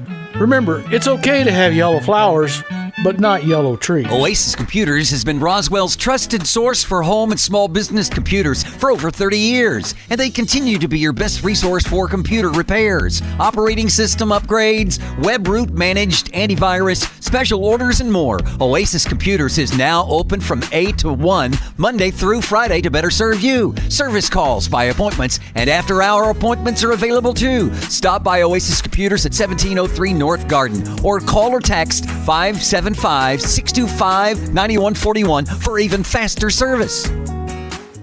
College football is back on the High Plains, and 106.5 Roswell's Talk FM is your Southeast New Mexico home for ENMU Greyhound football. Your ENMU Greyhounds welcome in Central Washington September 2nd, 6 p.m. Sponsored by J.P. Stone Community Bank and Rooney Moon Broadcasting to kick off the 2021 football season. Tickets are only $10 for adults. Kids 8 and under get in free. Call 575-562-2153 or visit goeasternathletics.com for more information. Eastern New Mexico football, all in. Maybe your AC unit needs a little tender loving care. If you don't know where to turn, then you don't know Jack. Fergalicious. In fact, they're downright funky. Fergalicious. Let the boys at Fergie's Plumbing and Heating get your AC unit ice cold, just like some of my lady friends. Don't let any fool make you lose your cool. Fergie's Plumbing and Heating. If you don't know Fergie, then you don't know Jack. 632-2660. Fergalicious. Ladies and gentlemen, So Easy Sewing finally has our most popular sewing machines and sergers back in stock. We have the Zest, our entry-level machine, on sale for $149. We have the Amazing Jazz 2, which boasts a 12-inch throat, on sale for $7.99, and our number one selling Verve sewing embroidery combo machine on sale for $9.99. All machines include lifetime instruction on the use of the machine. Hurry in to 200 East College Boulevard in Roswell to claim your new machine before they're gone. So Easy Sewing. You've never had it so easy. Celebrate heroes during Roswell Ford's first annual 9/11 Hometown Heroes Car Show, Saturday, September the 11th from 10 to noon at Roswell Ford. Register now at roswellford.com to enter in the car show. Entry is $20 with all proceeds going to benefit the Tunnel to Towers Foundation. You must have your vehicle set up at Roswell Ford by 8 a.m. on September 11th with it on display until 1 p.m. Trophies awarded for first prize in each category, plus a 60-inch smart TV with the People's Choice Award and $1,000 cash for the best overall entry. Deadline to enter is September 6th. Do you know someone who makes a difference at home, at work or school, or in the community? Nominate them for the first ever Hometown Hero Award. Complete and submit your nomination form at roswellford.com. You can nominate anyone to be a hometown hero. One Roswell Ford Hometown Hero will be selected and honored during the event. Register now for the first annual Roswell Ford Hometown Heroes Car Show, Saturday, September the 11th. This event sponsored by LGS Guns & Ammo, 106.5 Roswell's Talk FM, Decor of Carlsbad, CRM Discount Awards and Sports, and National Furniture Liquidators. Being in the Army National Guard is about more than just serving your country. It's about being there for your community when your neighbors need you most. The Army National Guard makes college affordable. Serving part-time lets you attend school full-time while you take advantage of education benefits that can help you graduate debt-free. If a civilian career is your goal, serving part-time allows you to work at a full-time job. The skills, qualities, and contacts you'll develop in the Guard can open doors to a great civilian career. Want to serve but worried about being away from friends and family? Part-time service in the Army National Guard allows you to serve close to home. Serving in the Army National Guard lets you have the life you want while you enjoy the many benefits of serving your community and nation. You owe it to yourself to learn more about how the Army National Guard can fit into your life. Visit nationalguard.com. Sponsored by the New Mexico Army National Guard. Aired by the New Mexico Broadcasters Association and this station. Here's a Mornings with Mike Winters fun fact. The average person spends only 10 minutes a day speaking. Many wish Mike Winters was more like the average person. Here's Mike Winters. And good morning. It is 24 minutes after 8 o'clock. Happy Tuesday, everybody. Hope you're all having a great day so far. So we were talking before the break and all that we were getting, and I didn't want to get down the rabbit hole, because if I did, then it'd be another 20 minutes before I play the things I was supposed to have played just now. So I didn't do that. But so what we were talking about, we were just kind of talking about, just people doing this. And then I kind of said, well, this is why I get so annoyed about this, and, why people drive a certain way, or this is, and this is why. And he was talking about being nice and all that. It's like, I try to be polite and all that. I've always been one of the, and maybe it's just, how I'm raised versus how people are raised today, maybe. And I know I'm not alone on this. All my friends and people I grew up with were raised similar to, I think, how I was raised, and, value systems and things like that, where I've just always been a person that if you're going, it's too, like, you just always should be nice to strangers and things, when simple courtesies, the things that, make society function better, holding a door for somebody, using your turn signal while driving. I get, I was young, I get driving, I'm not, speed limit, Nazis, all that stuff. I'm not, it's just, driving is the area that gets me the most riled up, because I feel like, and maybe I'm wrong, this is my feeling. I feel like if you don't have the simple common decency to put on your turn signal to tell people you turn in left, or you don't have the common decency, and it's not that I think it's, people have the ability to drive. I know you've all taken tests, you had to study, you had to drive around cones, you have the skill sets. I think people just get so wrapped up in their worlds that they don't care about anything outside of it. And it comes out driving, because they're in their own little world, and they're getting skitty-bopping around to wherever they want to go. And they could care less that, hey, there's other people on this road too, and they're reading and reacting based on what I'm doing out there. So if you're that clown that can't manage to get your entire vehicle into the left-hand turn lane, I call you lazy and rude. I get, every once in a while, you mess up. I get that. But you're consistently not putting your left-hand signal on when you turn. You just like, oh, I'm driving real quick, I'm going to whip in here, whip out here. And that's, I'm just going to do what I got to do to get something done, because it'll make it easier for me. I don't care the fact that I just made 12 people nervous by whipping out because I'm going right here. I don't care the fact that I'm just going to whip in here and not turn on my signal. See, that's why I get so upset about those things, more so than even bigger stuff sometimes, because I think people that don't do those things are showing their true character.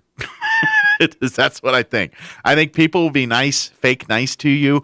People will say the things they want you to hear to make you feel better, and I think it's all for their own selfish needs. Those people, they'll say those things, and the only ones I truly believe, you want to look at their driving. Look at how they treat other people in their lives. And to me, that's an indicator. So if I see you on the roads and you're not signaling and you're just whipping in and out of spaces, or you're cutting people off because that lane's going too slow, but I don't care. That guy will just have to get out of my way, and I'm going to whip right in front of him. Or the person that doesn't care that they're riding down the highway and they're in the left-hand lane and they're clearly doing 5 miles under the speed limit in the left-hand lane. That annoys me too, but that's why it annoys me, because at the end of the day, I feel like those are the true characters of people. If Sean's just walking into my rant here. You learn a lot about a person by how deeply into a turn lane they get. No, I totally get you on that. Yeah, I mean, because like I said, people will say and do things to your face because we're all like that. That's human beings. My daddy used to always say, and I try to say this to my kids too, is it rings true. Character is doing the right thing even when nobody is looking. Yeah, character counts. Yep. Might have heard that somewhere on a book or Once something. or twice. Yeah. Can you hand me my bell? I feel Yeah. naked not having it for like 2 days in a row. Here, Thank here's your you. bell. All right. Belled up.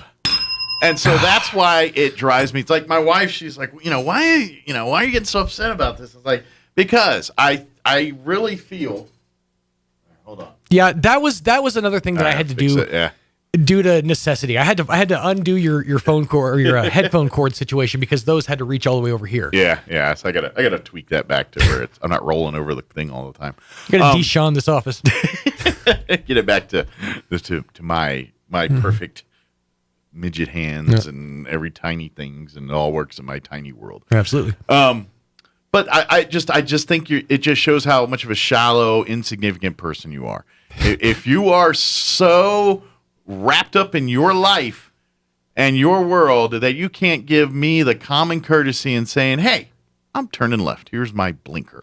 Or, you know what? I'm going to Sonic or McDonald's here, and I'm going to whip into the left turn lane. But you know what? I'm going to leave the back end of my car hanging out in the passing lane or in the driving lane because I clearly don't have the skill set. You do have the skill set. You don't have the desire to care because you're too worried about stuffing your fat face with the food and not, am I driving correct? Right. I need to turn left up there, or turn right up there, but I'm all the way in the left lane. Good luck, everybody else. And so that's why they drive me so nuts. No, I understand. I 100% agree with you on that. I think if you're doing that stuff out there, you're a low-class human being. And I hope, and some people I hope there's people right now going, me? Do I do that? Yeah. Assess yourself. Check yourself. Check yourself because this town is awful. I will, I'm getting on this. Yeah, this town you are awful drivers, bad driver. And I don't know if it's because I grew up learning to drive in a different place and drove in a much busier place. I've seen more dumbness by drivers here than I've seen in the DC area, and that's the Beltway where the stupidest people on the planet are behind the wheel, and you are making them look good. That's how bad you people drive. Now listen, and I don't know if it's people from Texas coming over here on the weekends just clogging up everything. That's what I think it is. I think that's part of it. I have said this for ages. That's part of it because every time I see dumb things, Roswell gets traditionally way harder to drive around in the summertime. Yeah. It just works that way. Well, and right around Christmas, it's whenever Roswell is overrun with people. That's when stuff sucks. On the road. And I ain't going to lie, when I witness dumb things on the road, about 70% of the time they got a Texas plate on. Yep. However, not always. I'll see those New Mexico plates, and there's that clown shoe with his butt hanging out in the middle of the lane, the turn lane, trying to get into McDonald's there because they can't manage to get their Hyundai Sonata in the whole turn lane. I need to make a wide turn. Oh, and then there's the people who pull wide to make the turns. Yeah. Like, unless you're pulling something, that is unnecessary. Oh, that gives me, yeah. You're not. I see people driving like a normal veer size left, car. turn right. They're in a Toyota RAV4, and they're making a left turn and they're cutting it wide right like they're driving a semi truck. Right. And I'm like, what are you doing, you rube? You stupid idiot. This is another. I don't thing know what too. they teach in driver's ed around here, but I think they need to call to the carpet the driver's ed instructors because either you have the dumbest students in history or you're not teaching them what they're needed to do. One of my biggest pet peeves. Yeah. If you're gonna, and I scream this at my windshield, commit to the turn. If you're gonna turn a little bit faster. I can't stand when people go like this when they turn. They just that slow veer turn. Like, put your foot on the gas pedal. It won't. It's not going to veer out of control. Yeah. It's just the people and the rubberneckers that love to rubberneck. I get you. I understand. You're nosy. I know. Look, listen. Hold on a second, because I kind of am that guy. I know. A little bit. I get it, but when you're creating a problem with your rubbernecking, that's when it's an issue. Yes. Yeah. I get it. We all slow down bit. because we see a couple of steaming cars on the side of the road. Yeah. Everyone slows down like, ooh, do I know the person? Are they okay? Or what's going on? We all know that. We all do it. We're humans. Humans are, I ain't going to lie. And this is going to sound a little negative. Humans are jerks by nature. No, we not just wrong. are. We are bad, we do bad things. We say bad things. We treat each other poorly. This is the world we live in, and that's why, just putting on a left turn signal and saying, "Hey, come on out. You're waiting at the traffic light. Come on out. Be a nice guy. I could pull up and not let you in. Things like that. That's how things flow better. Oh, you know what? Granted, it's all right. The speed limit's 35. I'm in the left-hand lane going downtown. Maybe I shouldn't do 2. Yeah, in the left-hand lane. Oh, yes. Oh, yes, indeed. You know why our traffic is so bad at rush hours? And I say bad. I laugh because go look at other cities and anything. It's not at all. But if you ever notice around lunchtime and getting off work time, it's just a constant drag of cars. Now I know it's a greater volume, but those cars could get there so much smoother if people just didn't drive like they'd ever seen a car in front of them before. It's just you don't have to have. Okay, I was driving behind somebody yesterday who was in front of them was an ambulance. Yeah. About 4 good seconds of driving away from in front of them was an ambulance. Yeah. They were going 5 miles below the speed limit, literally like I couldn't. I was in a situation where I couldn't pass. So me and a line of other cars were just stuck behind this person. Because there's one person wanting to get over. And Chris just texted in and said, what about people that drive 3 inches behind your back bumper? Yeah, we're doing that because you need to step on your gas pedal.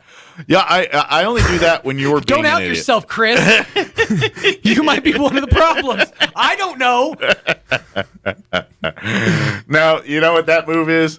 That's where passive-aggressive idiots like me, and I don't even know if passive-aggressive is the right term. Brake check? Yeah. Well, yeah, you just get mad. No, I get it. Like if I get cut off, like I did it to somebody 2 weeks ago. I mean, this guy cut me off. Like there was it was on Main Street, and I'm sitting there driving, and there's a car length between me and the car in front of me. Giving him a car. It was, and this guy whose back bumper was about lined up with my front bumper decided to come over in my lane. And he puts his signal on right as he's doing it. Like, I signaled. I totally signaled. I have to back off, and I was mad. And he gave me like I was the one who was a rube. And so I got right on his tail, and finally I think I scared him. Because he started going the same way I was home. And then I was like, I'm turning left here at this weird place to turn left. And he freaked and took off. But I think he thought I started following because I was Dude, all it takes is 3 turns. All it takes is three of the same turns for me to think, this person is going to murder me. Yeah. Yeah, I've been there a couple of times. What I did was not healthy. I'm aware of these things, and maybe I should, work on my anger issues. But oh, yeah. Well, same. But you know what? I feel like John Rambo here. He drew first blood, not me. He drew first blood. So someone I know very well is guilty of this on every occasion. They will look in their rearview mirror and take their lane. Never check. They never check. They just go. I will say this: living in a big city and living with my buddy Brian, he got me to where every time I will crack my neck checking to make sure that I am clear to the point where I'll turn my signal on, check. Oh, I see somebody in my blind spot. I'll flip my signal off and wait. Yeah, that's what you're supposed to do. Yeah.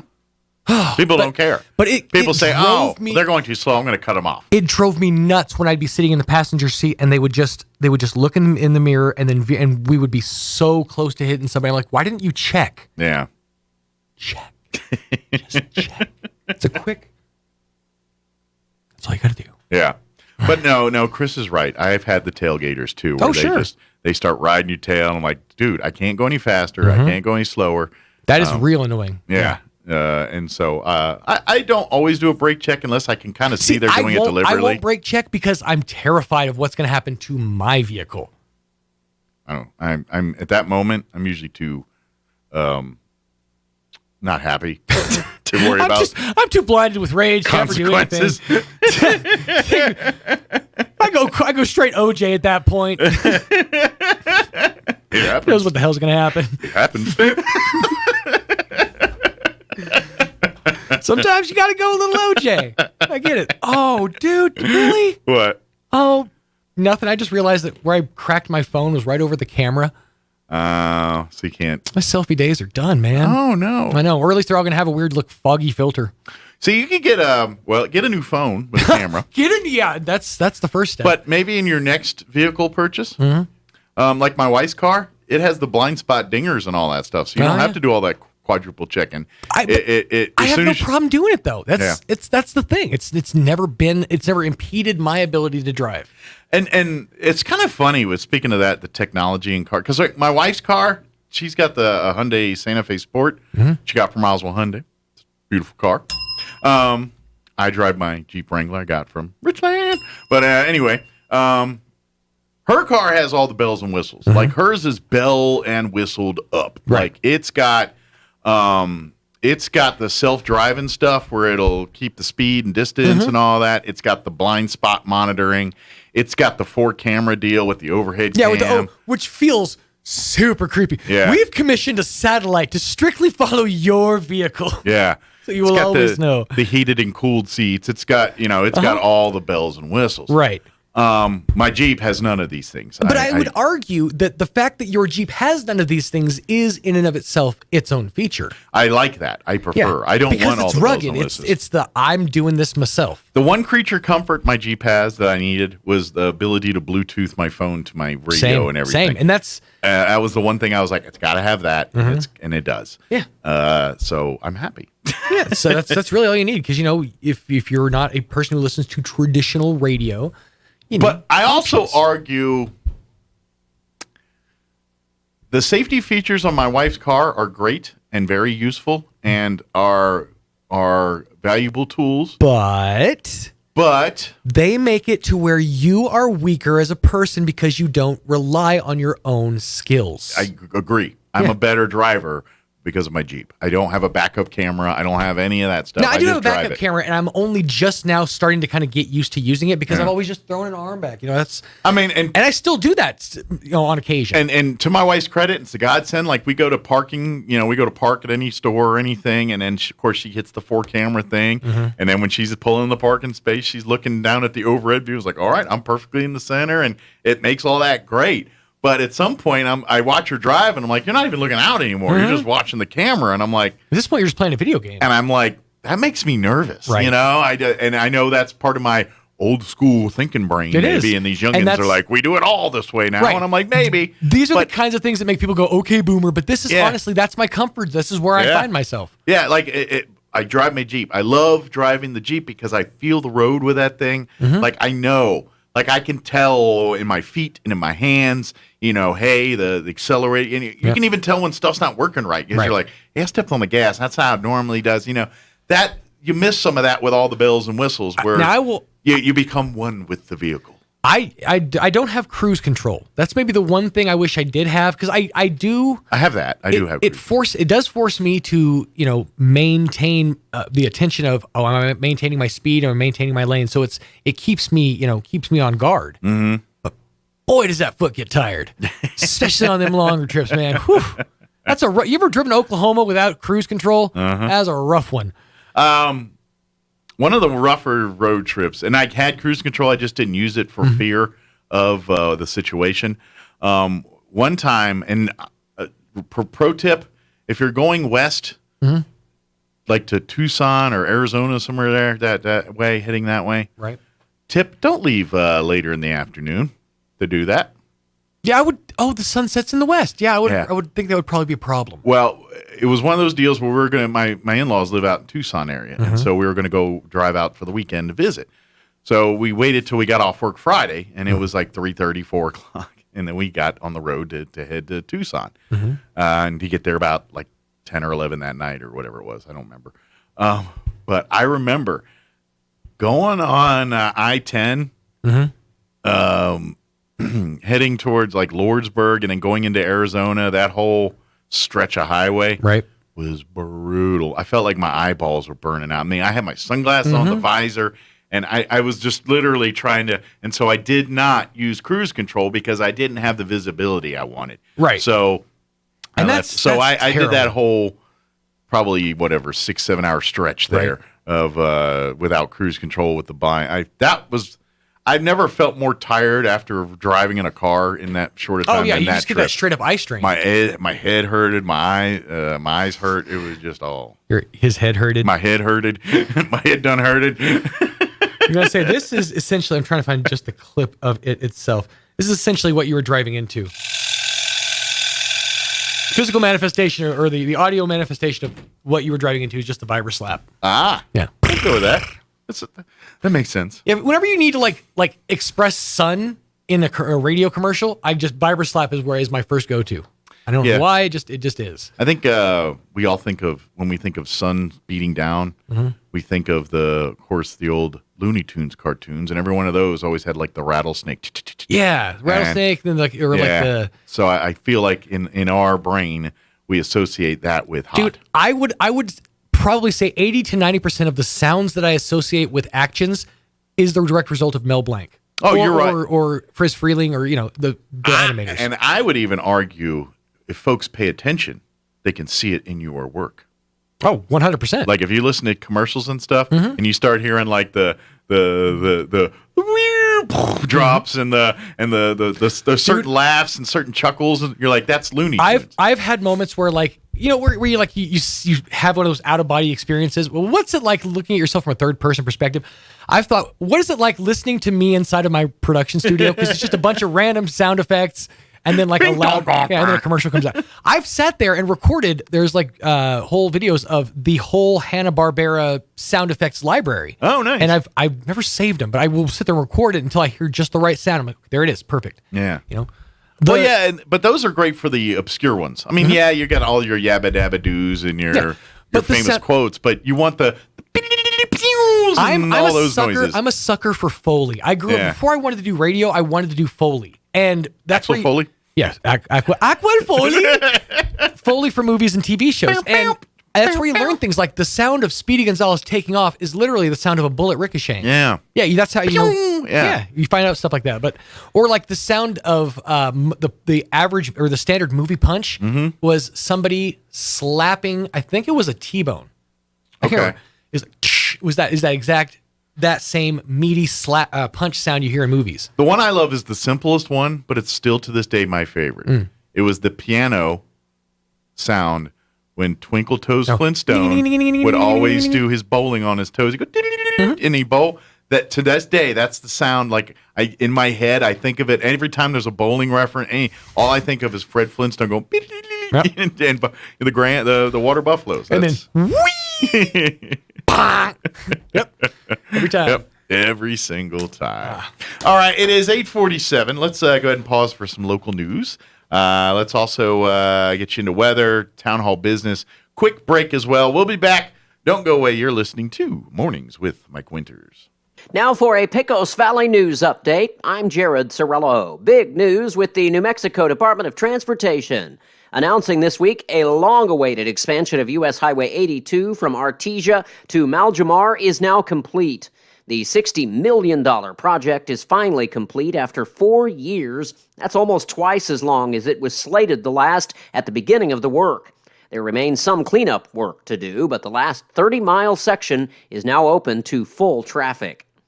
On Sunday, this coming Sunday, Roswell Transit will have only one bus in operation on Main Street instead of the usual two as a result of a driver shortage. The bus will run from 9:16 a.m. until 5 p.m. on Sunday, but the times it will arrive at the bus stops will likely vary from the usual times since it will be the only bus in operation. Passengers should expect some delays in the arrival times at stops.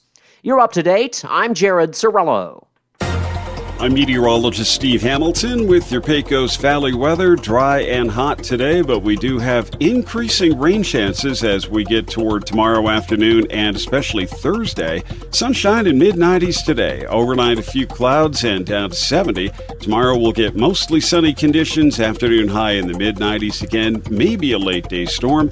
Good rain chances coming up on Thursday and 90. That's your latest forecast. This is meteorologist Steve Hamilton. With the SRN News Business Brief, I'm Bill Alexander. With more than 1 million customers in Louisiana and Mississippi having lost power, Hurricane Ida is taking a toll on the energy, chemical, and shipping industries that have major hubs along the Gulf Coast. but the impact on the overall U.S. economy will likely be modest. As unemployment pandemic benefits expire and the moratoriums on evictions, car repossessions, and collection of student loans and other financial obligations are lifted, payday lenders are anticipating a surge of new loan business. Experts are saying many people are starting to scramble to find the money they need to make their payments. On Wall Street, the Dow lost 56 points, closing at 35,399. The Nasdaq up 136 to 15,265, and the S&P 500 up 19 points to 4,528. With the SRN News Business Brief, I'm Bill Alexander in Washington. There's never a bad time to break out a bag of La Poblanita Party Tostadas. At home, the office, in the club, wherever. Parties happen with La Poblanita Party Tostadas, the perfect crunch, seasoned just right and ready to get the party started. It's the dippable chip that bites back, the chips that make bland salsas better. Grab a bag of La Poblanita Party Tostadas at your local grocery store across all of southeastern New Mexico and take the party up a notch with La Poblanita Party Tostadas. They're all that and a bag of chips. Your home is your sanctuary, and the land it's built on is even more precious. So when termites start devouring your house, you want a proven treatment that's environmentally responsible. You want the Centricon Termite Colony Elimination System. The Centricon system is the green way to protect homes from subterranean termites. Rather than surrounding your house with hundreds of gallons of diluted chemical solution, the Centricon system strategically uses just a few grams of active ingredient in termite bait, working with natural termite behavior to destroy termite colonies. With this technology, it's no wonder the Centricon system became the only termite treatment to receive the Presidential Green Chemistry Challenge Award from the U.S. Environmental Protection Agency. And homeowners rate the Centricon system as the most environmentally sound termite treatment.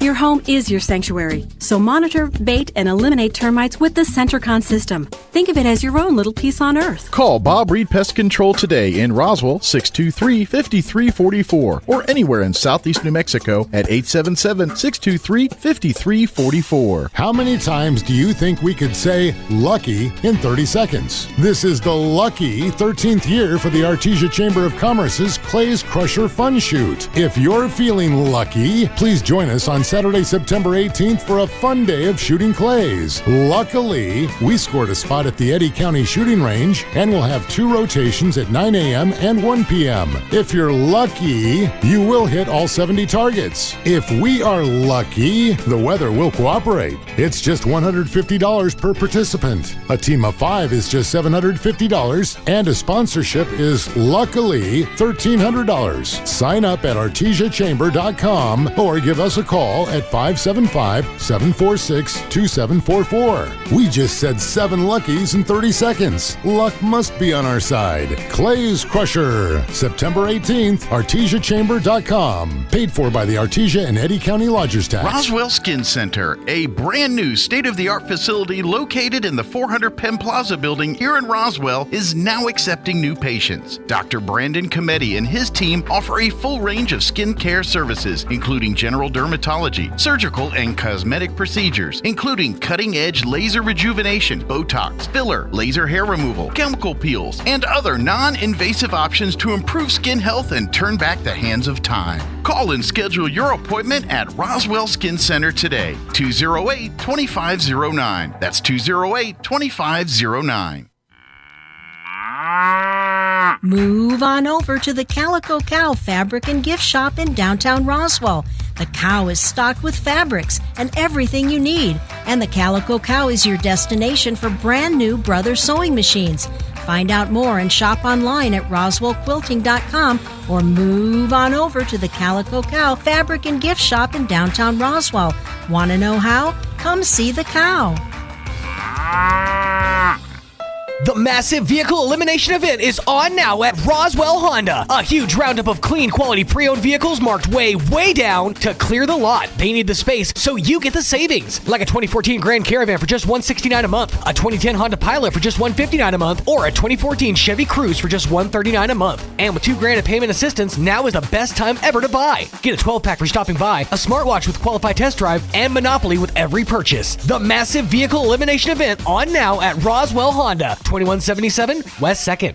Martine's Capital Cafe in Roswell offers authentic and highly rated New Mexico food. Explore their amazing menu featuring huevos rancheros or asado with eggs or their green chili stew. And you can't forget their award-winning green chili cheeseburger, all made from scratch using their finest and freshest ingredients. Open for carryout with curbside delivery or limited dine-in. Just call ahead 624-2111. Martine's Capital Cafe, always pleasing the most refined palate. Open Monday through Saturday from 6 a.m. to 8:30 p.m. at 110 West 4th in Roswell.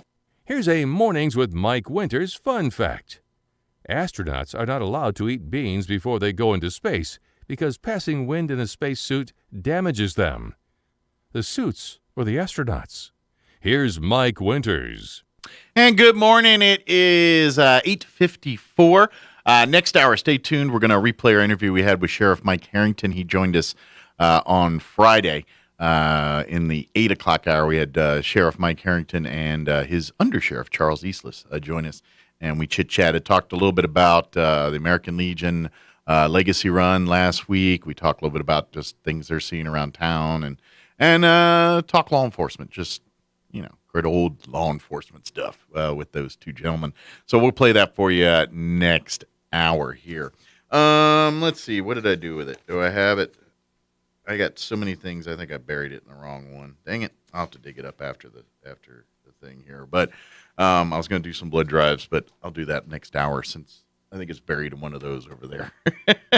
I'm still getting organized from being gone for a couple of weeks. I was doing the show from home and everything, so I have like my folders with just things to talk about and update, but they're not updated and are kind of since I haven't had a chance to go through it for the last couple of weeks here, and it's little unmanageable right now, so I got to get down and get through that. Maybe one of my things I'll work to today. I'm still trying to get caught up on production and other stuff too. We in the 7 o'clock hour we had author David Minton join us. He's author of the book Lee County Pioneer Profiles. He's going to be one of the authors that it's going to be at the Historical Society's Historic Book Fair that's happening this Saturday, September 4th from 9 a.m. to noon.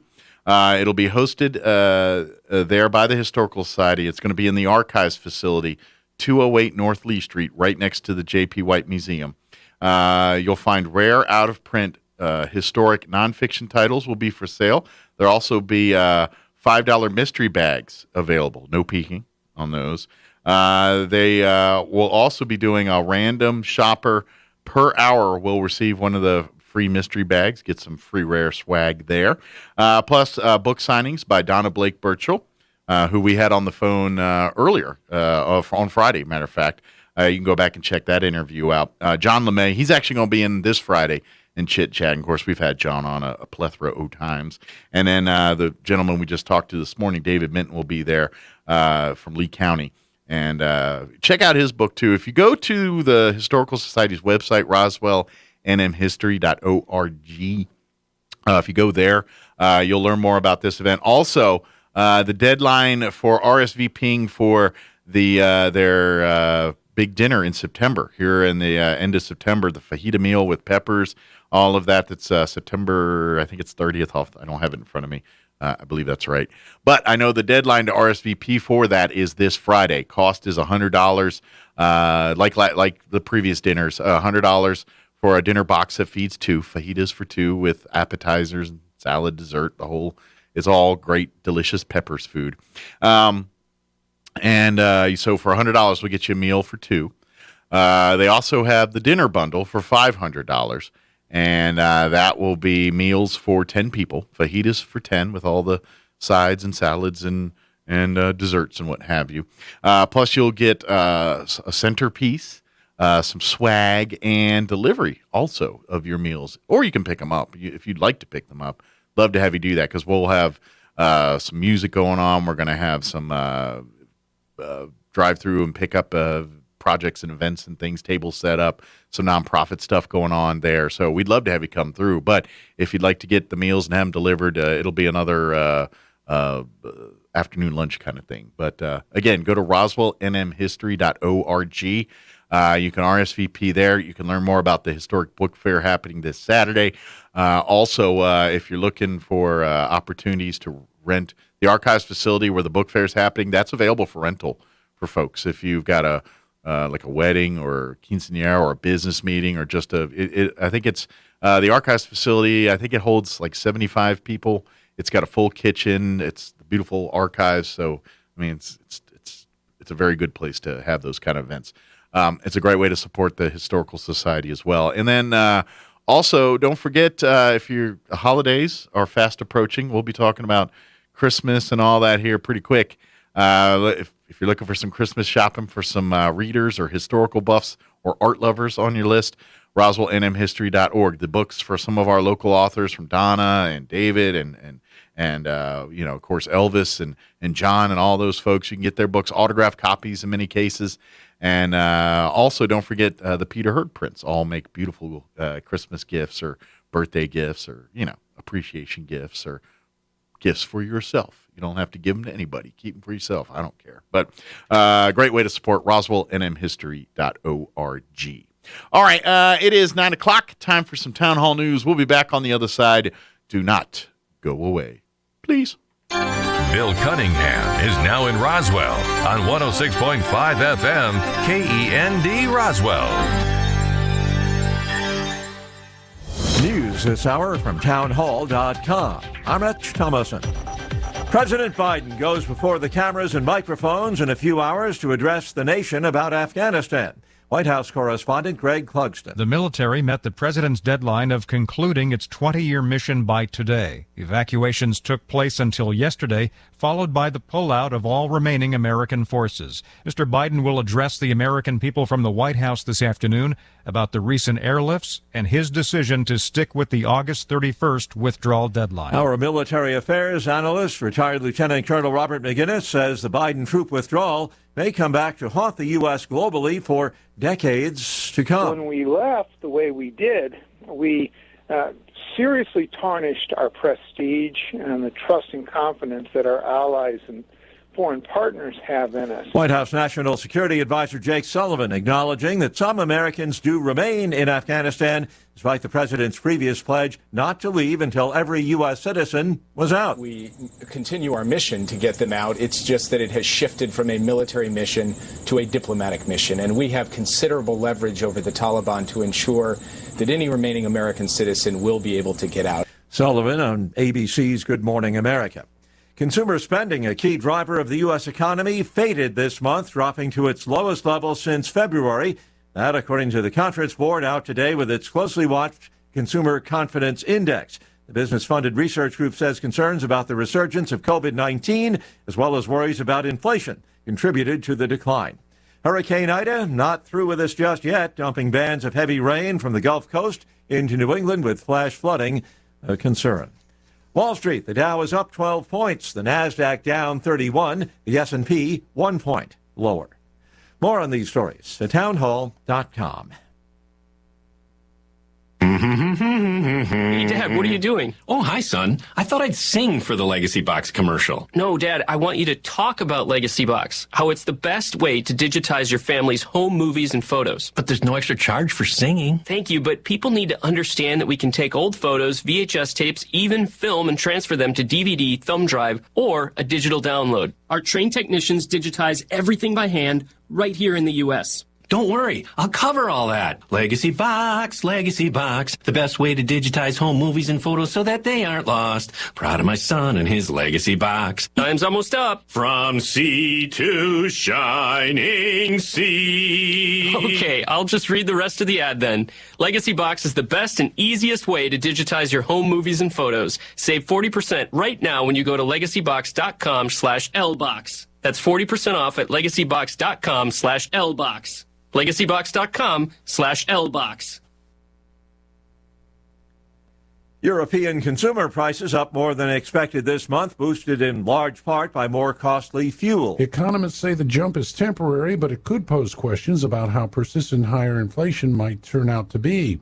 The 19 countries that use the euro currency saw inflation spike to an annual 3.0% in August.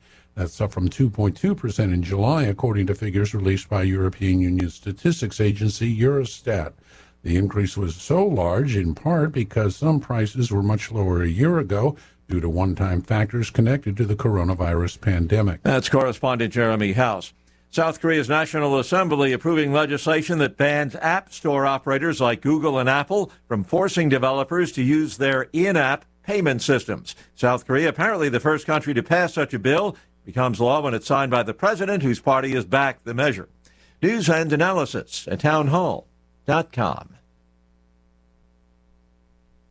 Major cell phone carrier says, sorry about that. T-Mobile has notified nearly all of the millions of customers whose personal data was stolen that it is truly sorry for the breach. CEO Mike Sievert says the company spends lots of effort to try to stay ahead of criminal hackers, quote, but we didn't live up to the expectations we have for ourselves to protect our customers, unquote. The company disclosed earlier in August that the names, social security numbers, and information from driver's licenses or other identification of about 50 million accounts was exposed. Keith Peters, Washington. Home prices jumped by a record amount in June. Home buyers competing for a limited supply of available houses. The S&P CoreLogic Case-Shiller 20-City Home Price Index soared 19.1% in June compared with a year earlier. Once again on Wall Street this hour, the Dow now down 8 points. More on these stories at townhall.com.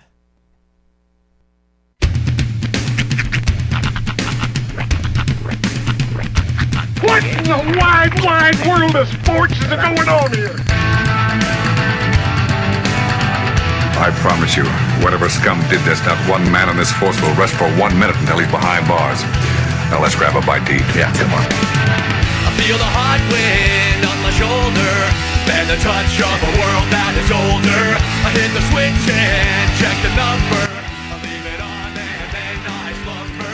I hear the rhythm ringing through it. Flamenco guitar and cumbia music. I hear the talking of the DJ. The devil wishing, what does he say? I'm on a Mexican radio. I'm on a Mexican radio. Broadcasting live from high atop the J.P. White Building in downtown Roswell, New Mexico. It's Mornings with Mike Winters on 106.5 Roswell's Talk FM. Is that what I sound like when I talk? Now, here's your host, Mike Winters. And good morning. It is 6 minutes after 9 o'clock. Welcome to hour number 3 of Mornings with Mike Winters, right here on 106.5 Roswell's Talk FM.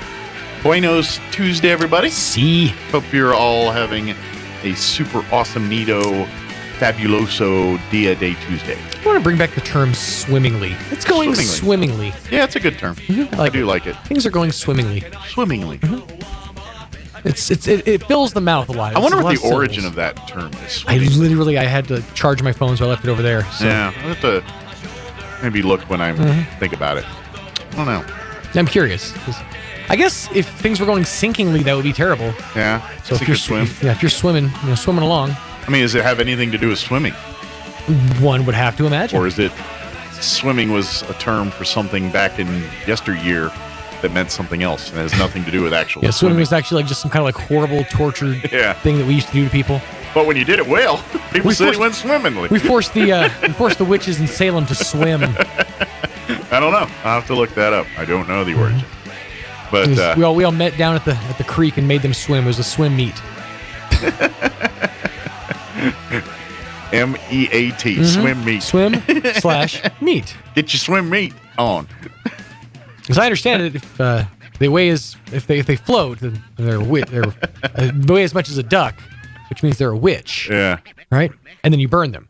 By the way, I heard that that 1 hour before or after swimming, eating is bunk. Oh, yeah, totally. No, it is. It's bunk. The old science behind it was that your body, the way that scientists used to think the digestion worked was that your body needed more blood, that it would rush to the organs or to the areas that digest food when you're digesting, taking them away from your extremities, making cramping more likely. That's not how things work. That's not how our digestive system works. It doesn't need all that extra blood rushing to our gut chill areas. So, yeah, the science behind it is bunk. I'm pretty sure that was just something moms and parents did to keep you from going swimming right after lunch or something. Right. Like they just didn't want you to for whatever reason. Because I think they ate lunch and they want to vegetate, not pay attention to you. That's a big part of drowning. it. That's a big part of it, dude. I'm telling you, after that one, and I asked her, I was like, what did you put in this? Because after that one meal, we were just all super logy. So, I mean, you get a good solid lunch up in you. You know, if you're enjoying like a hearty pasta for lunch, you don't want to send the kids off to the pool just yet. You're going to have to pay attention. Yeah. Make sure they're not like drowning and stuff. Speaking of, well, I'm changing gears because it's the same level of, it's scratching. of mind thinking. Shower thoughts. I was watching the news yesterday, and one of the news stories, which I question whether this should be on the news anyway, because I don't know if this is newsworthy. But apparently, which country star was it? Probably somebody named Luke.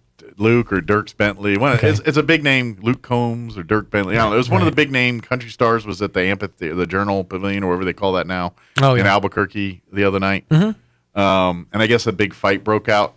I don't know if it was in the parking lot or out on the grass or wherever, but a fight broke out and a bunch of drunk people got in a fight. One guy was arrested and all that. But it was a story on the news, like a big to-do, and I'm like, country concert, people drinking beer. They had a fight. Okay, yeah. I've said it several times. I'm not saying, but they try to spin it like the world's going to hell in a handbasket. And I'm like, I got to be honest, that's just what happens at concerts sometimes. That's what happens at concerts sometimes, but here's the element that you're missing. It's been happening a lot. Like if I watch, there's a certain channel on YouTube that I watch. Humans are awful. That's why. It's because people forgot how to act. We went into the quarantine zone. We got into like this mode where we're like, just survival mode for like a year. Now we're getting social again. People forgot how to act in public. We just forgot how to be social. We forgot how to be appropriate in public. We lost that element of things. I would argue those people didn't forget. They just never had it in the first place. Yeah. But now they're out. It's been exasperated. Force. Yeah. Now they're out in full force because now I don't know. They've been given a voice or something. I'm not sure what it is. You have a bunch of people getting emotionally amped up because of music, and then you load them up full of beer and liquor. Or whatever sport, a sport that they're going to. And then you wonder why that they're... And I mean, I don't know. That's concerts to me. I've always, granted, okay, maybe John Tesh wasn't happening at his concert, but a rock or a fast jiving band or something. A drunken brawl broke out at the John Tesh concert over the weekend. I don't know. Granted, I'm not condoning and saying, they good for them. All I'm saying is, should I be seeing this on the news? Why is this a news story? Because it's something that was involved the police. I mean, I would say it's newsworthy. Just because it involves the police does not need to be newsworthy. No, but does a water skiing squirrel need to be newsworthy? Well, this is the mental health part of which I speak. The news outlets, they don't care about your mental health. They want ratings. Right. So they're like, ooh, bloodshed, we're going to put that on there. You don't need to know this information. This is not information you need to know. This is rubbernecking on a much more what they would call sophisticated level. But it's still what it is. And you want to curtail these problems? I'm not saying hide it on the news. I'm just saying let's give news on the news instead of telling me two Bubbas drank too much beer at a concert and beat the snot out of each other. Part of me feels like you're being a little bit leaning in on the fact that country, and granted, I've said it several times just in the last month. I'm like, country music has a drinking problem right now. So does rock music, every other music. No, but they all country do it. music specifically, I literally front and back sold a 3-song set wherein beer or drinking was involved. Any song genre that deals with partying and drinking and wine and women and song and all that, there's going to be these altercations. It's just the crowd that comes out to these things. They want to have a good time, and then a couple people get too drunk, and someone's belt buckle's bigger than the other one, and then they got in a fight. That's what happens at these things. And then when it's over, when the cops throw somebody in jail or they go and dust off and the wives yell at them, and then they move on about their day. It's not a news story.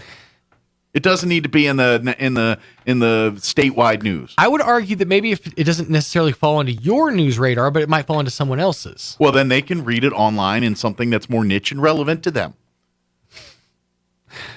Give me back my newscast. Look, this is my newscast. I ain't out putting all out there on what's in the latest episode of Civil War Journals here because no one cares but me. So, and to be honest, only people that care about a fight is rubberneckers, no-gooders, and people that are ready to tell everybody the world's going to die. Here's more proof of it. What about those people who needed to find out that Jim wasn't going to be at the office the next day? I'm sure the people that need to know got those phone calls. Because of the fist fight that broke out at the Jason Aldean concert. See, that'll happen in the gossip underground the way the good Lord intended. That's where you people get their good gossip. But okay, page 6. Where is page 6 found? In the news paper. I would argue that all of these elements make up a newscast. No. Sports. Is that newsworthy? No. But it's on the news. I don't care. It has a whole freaking segment devoted to it. I would abolish news altogether if I had my druthers. There would be no news because they're all sensationalized garbage. You're Ron Swanson. Because there's not Go news. back and watch Parks and Rec. You're Ron Swanson. You Probably. Yeah. Because it's not. It's just people trying to crowbar their agenda to you, and you've got to sit and pick and choose which is a good and which is bad. And to be honest, all of it's a guise and a lie to me. You think Channel 4 really cares about you? Do you think they sit there and do all that? They don't. They don't. They say all that garbage. They don't care. They care about the ratings. Mm-hmm. They care about you watching their TV. That's what they care about. Right.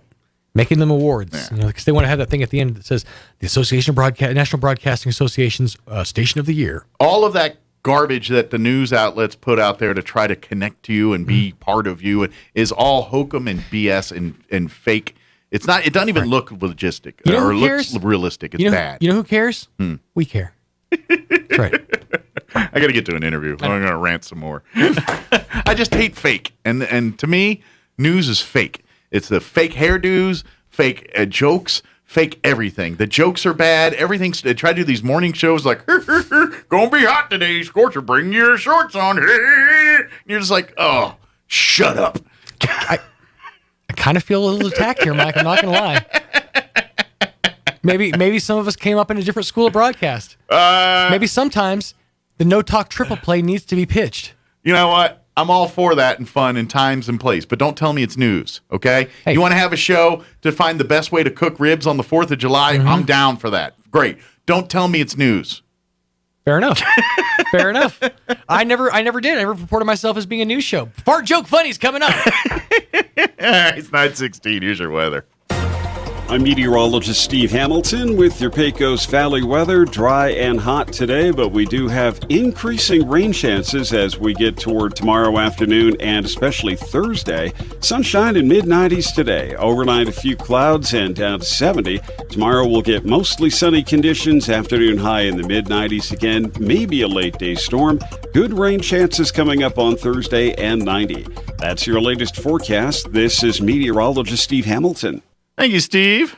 Here's your weather, which is newsworthy. Currently 78 here in Roswell. Humidity is at 62%. Winds are out of the southwest at 7 miles per hour. Sunny today and a high of 94. South winds 5 to 10. Partly cloudy tonight with an overnight low of 69 degrees. South winds 5 to 10. Rain chances end of the forecast beginning tomorrow and actually hang around through the rest of the week. A 30% chance of rain for your Wednesday. High of 92 under mostly sunny skies. Otherwise, winds will be out of the south 10 to 15 miles per hour for the afternoon. 40% chance of rain for tomorrow night. Some storms could produce heavy rainfall, mostly cloudy. Overnight low of 69 degrees and south winds 5 to 15. 50% chance of rain Thursday. Otherwise, partly cloudy, high of 91. Friday, a 40% chance of showers and thunderstorms, partly cloudy, high of 91.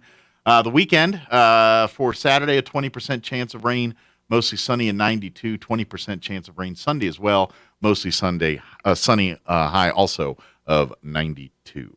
All right, it is 9:18. We're going to take a quick commercial break, then our interview with Sheriff Mike Harrington and Charles Eastless. They joined us Friday in the 8 o'clock hour. We're going to play that for you next. Don't go away. How many times do you think we could say lucky in 30 seconds? This is the lucky 13th year for the Artesia Chamber of Commerce's Clay's Crusher Fun Shoot. If you're feeling lucky, please join us on Saturday, September 18th for a fun day of shooting clays. Luckily, we scored a spot at the Eddy County Shooting Range and we'll have 2 rotations at 9 a.m. and 1 p.m. If you're lucky, you will hit all 70 targets. If we are lucky, the weather will cooperate. It's just $150 per participant. A team of 5 is just $750, and a sponsorship is luckily $1,300. Sign up at artesiachamber.com or give us a call at 575-746-2744. We just said 7 luckies in 30 seconds. Luck must be on our side. Clay's Crusher, September 18th, artesiachamber.com. Paid for by the Artesia and Eddy County Lodgers Tax. Innovation, service, integrity, and knowledge. J.S. Ward and Son Insurance Agency.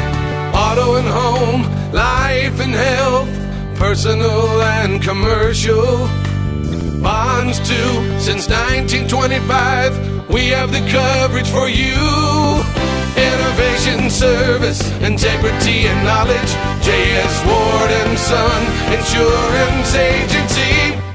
College football is back on the High Plains, and 106.5 Roswell's Talk FM is your Southeast New Mexico home for ENMU Greyhound football. Your ENMU Greyhounds welcome in Central Washington September 2nd, 6 p.m. Sponsored by J.P. Stone Community Bank and Rooney Moon Broadcasting to kick off the 2021 football season. Tickets are only $10 for adults. Kids 8 and under get in free. Call 575-562-2153 or visit goeasternathletics.com for more information. Eastern New Mexico football, all in. My part-time service in the Army National Guard makes it possible for me to be more for the community I call home. I'm a better neighbor because my service has taught me how important it is to be a team player. My training helps me in my classes when I give attention to detail to the task at hand. My service also allows me to be there for my community in ways others can't. I help my hometown recover after nature strikes. My service in the Army National Guard allows me to keep my country and those I care about safe from threats. I also work with a network of professionals that help me succeed. Also, the Army National Guard's education benefits make getting a higher education a reality. Being an Army National Guard soldier makes living and serving in my community more rewarding every day.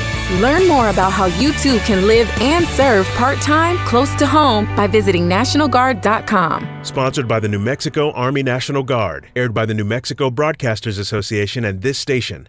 Here's a Mornings with Mike Winters fun fact. China has more English speakers than the United States. They have more Chinese speakers, too. Here's Mike Winters. Joining us in the studio this morning. I think they're all there. Yeah, we're Sheriff here. Mike Harrington. Good morning, Sheriff. Good morning. How are you this morning? Doing great. You all by yourself there, or you Nope, bring I someone along with have I have the undersheriff here with me this morning, and we are Good ready to morning, go. Mike. We're sitting here Good staring morning. at this huge poster billboard thing. So looks Charles good. is well acquainted with that thing. Yeah, But is this your first time, Sheriff? Yes, first time being in here. Now let's clarify that. Acquainted through the radio interview. Yeah. No, he busted him on a street corner 2 weeks ago. Yeah, I saw this crazy looking guy running around. Yeah, that's funny. So that's a pretty good picture, though. He didn't have any legs, so he didn't have to far Yeah. to run. But Yeah. So that's good. So how's everything? good. How are you doing, Sheriff? Good. We are doing real good. Staying busy. I know, yeah, you guys have been pretty busy the last month here for sure. Hey, well, since Charles is here, I talked a little bit about it on Wednesday, but they had a big success with the Legacy Run on Tuesday with the American Legion. I know Charles was gathering a bunch of the bikers together to meet up with them outside of town, and then was all part of it. But how was your experiences with the Legacy Run Tuesday? So it was great. I actually was the one doing all the cooking for them. You were cooking, yeah. So that was something to me that it's great to see people come together to help, and this goes to help the children from the 9/11 incident and stuff like that. So it's good to see that happen, and there's nothing that gains more attention than to see that many bikes running through town, with as loud as they are, is in a good group, and the people in the community did a great job getting them through the intersection. So it was a success, and so we were very honored to be a part of that. Well, I don't know if you guys heard, but the Legacy Run, when it started in Arkansas, and when it left Roswell, I think they had raised about $93,000. That's amazing. So they got $3 or $4 grand right here in Roswell alone. That's amazing. So, That's good. yeah. So well, we live hopefully it's higher now. We live in a very giving community, and we see that in all walks of life. You know, I've been there where people will come up to you and give you their last dollar to help your cause or your event, and that's something to me that makes me proud to be from the southeastern part of New Mexico. Absolutely. Yeah. Big thank you to everyone that turned out. Obviously, thank you to you, Sheriff, and Charles in the Sheriff's Department for helping out and supporting and feeding. See, a lot of people been hungry on Tuesday. It wasn't for Sheriff. That's right. Yeah, that's right. Yeah, and it turned out real well, and thanks to the way that American Legion set up and did everything, it was easy to get everybody in, and you know, you watch TV shows where they're feeding a whole lot of people that are standing in line waiting, and luckily enough, we had, I guarantee you, I don't even know how many hot dogs. There had to have been over 1,000 hot dogs that we cooked, but it was done very methodical and was a success. So I know I got to ask, because I've been in radio for a long time and spent many a time at remote broadcast. I'll be at one tomorrow, and there's always hot dogs cooking. Yes. At some point, do you ever get sick of hot dogs? For me personally, as you can tell by looking at me, never. Cooking them or eating them? So yes, you know, cooking and eating. We never get tired of eating hot dogs. it's a stress reliever to be out by the barbecue grill and just to be there and enjoying it. And as the cook, you get to sample the food, so that's always really good. So they're like, you gonna get something? Yeah, I already have, so that's good. But yeah, so no, it's always relaxing to me. I enjoy doing that, and we plan on doing some more things like that for the community, as well as doing it for my department, and having like on Fridays, getting the guys out there and cooking for them as well. Yeah, that's awesome. Well, that's the part that, you know, you as sheriff and you get, that your department's a family. They're absolutely. It's different situation than working at any other place on the planet. You know, that these people got you back. Yep. Like for real got you back. Right. Not hey, did you do that TPS report? Right. No, they real got you back. You know, and so and the one camaraderie thing is a big part of that. It really is. And the one thing is, you see them in the human side.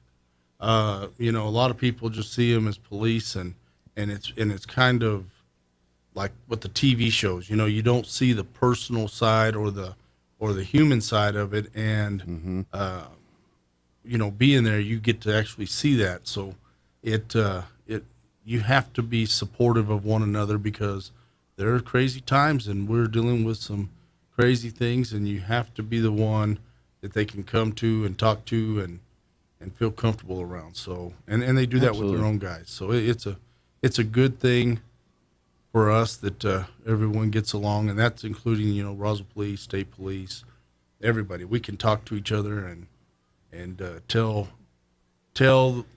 what happened and listen to everybody else's stories, and it kind of gets you through the day. Absolutely. Yeah, there's strength in numbers. There's always that's. You know, you lean on each other in the good times and the bad ones. That's how it works. That is right. Absolutely. Let's give us update on some of the stuff outside of the fun stuff, the criminal side of things. What are you guys seeing? What's been some of the stuff going on the last couple months we want to keep the public informed about? So right now, one thing that we're still dealing with that hasn't changed, and it goes back and forth with the lockdowns and the kids being home from school and different things, but mostly domestic violence is it's still high. And people are stuck together in a sense that, and we all know we love each other, we do whatever, but you can only tolerate some people for a short amount of time, so that's, I hear you. That's, the people seem to be getting on each other's nerves, but domestic violence is a real thing. And some of these people now are together all the time, and the physical and mental abuse just doesn't stop. So that has been on the rise. The stealing of property is up. Home burglaries aren't as high as they were because now they're just stealing whatever is laying around outside or stealing cars, stealing cars right and left. So we tell people, make sure you have your keys, don't leave them in the car, make sure your car's locked, make it to where they have to work to get to it. Sure. So, That's always been when it comes to robbery and things, criminals by nature want the path of least resistance, just like most people do. Yep. So if you, like you were saying earlier, a lot of more people are home now, so you're not seeing as many in-home burglaries. They like to do it during the day when you're at work, not at night in the home. Right.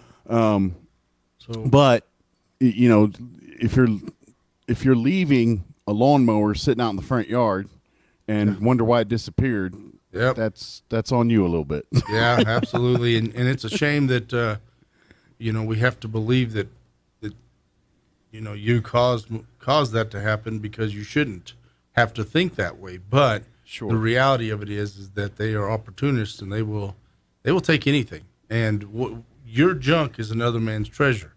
So they will take it, just like leaving your glasses in your car on the dashboard. You may think, I just got those, and they don't mean much to me, but to somebody else they may mean a lot, and they'll break your window to get them.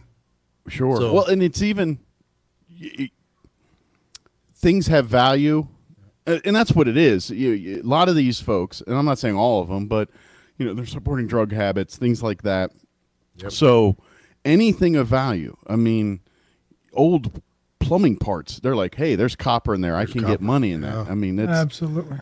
That's what they're looking for, is anything of value. So even if something you think's not valuable, there might be parts inside that have value. Yeah, that's why they're taking it. That's exactly right. They'll tear apart your air conditioner unit for $7 worth of copper, ruin a $4,000 piece of equipment for $7 worth of copper. But one thing that I wanted to say also is, we have been going to rallies and speaking out on behalf of the medical staff who have been forced to basically get the vaccine or to lose their job. And, in our stance at the sheriff's office, and my stance as the sheriff, is I support you if you get the shot.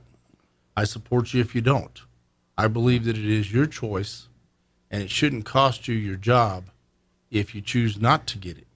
It should be one of the things, like I said, there are some ways that they can go around it. They can do the testing, they can do other things, but, some people right now do not want to get the shot because they don't trust the government. There's things that are going on right now that are absolutely crazy in our government. The thing that, if I use it's a rough analogy, but it's still an analogy.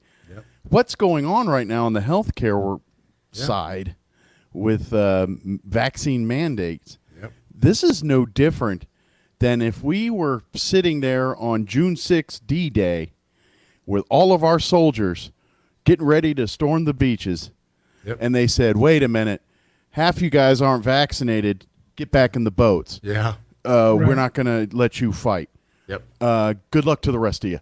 Yep. And that's what they're doing to the healthcare world right now, and everybody's losing. In a place that this makes no sense. Yeah, in a time, in a place where medical personnel are valuable. Critical. Yep, they're valuable because they are so few that the rest of us are going to suffer. And they've already worked through 18 months of this virus, dealing with it hands-on every day.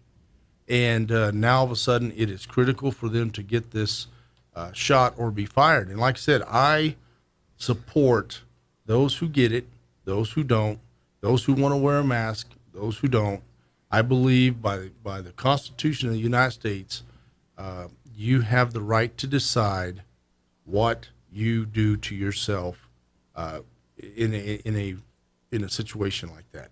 You have the right to make the right choice based on your morals and your judgment, and if you do something that's wrong, there's consequences for it. And so we know all that, but it's a very serious thing. And we were watching yesterday some things going on in California where they were saying you can't come into these grocery stores without the vaccine. And you have really done one of two things. You force somebody to take a shot that they don't need to survive. The other thing is, or they don't want to survive, or the other, you've caused a whole lot of people to become the best forgers in the world. Right. Because they're gonna the card is ridiculous. You can get it off the internet and you could fill it out yourself. No one knows where you went and got your shot. There's no record of nothing. You can say I went to another state and got it. There's no way to track that. So I even think if you do any kind of cursory search online, you could probably find some kind of websites or some place to get fake cards and stuff. Yeah, you push people into that corner, and bad things can happen. So we've seen that, and so there's a lot of that going on. And the other thing I want to say, as the sheriff, but also as Mike Harrington, a former Air Force person, but a veteran of the United States military, I want to issue my condolences to the families of those who lost their lives in Afghanistan, but I'm watching the TV. Event. I'm telling you, I'm watching the TV, and I'm thinking, what in the heck? And to those that are still stuck there. Yeah, and those that are still stuck there, and I just cannot understand. And I watch that TV, and I think, am I the only one seeing that from the top, we are in trouble? We are in serious trouble. And I don't know. Yeah, our world and how we treat the world and act the world, it's not as simple of let's just make a parking lot out of this or let's just abandon this. And I know that's fun for you and me and everyone else to say these things, but when our actual leaders of the free world are saying these things, yes, that's not good. It's not good, and I just sure don't understand. I don't understand it, but I do know what my role is as the sheriff, and that is to protect this Constitution of the United States and the rights of those people here in Chaves County, where I have been elected, and that's what I'm doing. And every day is a fight to do it, but it's the best way to fight this is to say, I stand up for what is right, and I'm going to do what is right, and then whatever consequences come from that, you have to take them, and that's just the way it is. We can't cower down because they're threaten you with other things. So it's just crazy, and like I said, we know people who have been involved in physical altercations over being told, yes, you have to get it, or no, you don't have to. You don't have to get into a physical fight right now. That's not what it's about. Just say no. Just say no and walk away. Or if you want to get it, say yes and go get the shot. Who cares? It's not our choice what happens to you. It's your choice. It's your own choice. Yeah. And this is in everything. This is not just masks or wear not masks. It's just people need to understand that when you get in a situation, whether it's a legal, physical, whatever it is, like for instance, a traffic stop or any kind of time you're detained by a police officer. If you're following the commands of the officer, you will never get hurt. That's correct. Now, you could disagree. You may not even think they're doing the right actions. But at that moment, in that heated or could be heated situation, that's just comply, do your thing. And if there's wrongdoing shenanigans, then you address it after the danger side is done and gone. Absolutely. And that may not be that night. That might be weeks, months ahead. But you're living. Everyone's alive to tell their tale and to tell their side of the story. Yes. And that's a far better outcome than what we're seeing by people making rash decisions or making judgments based on narratives that are out there that aren't accurate.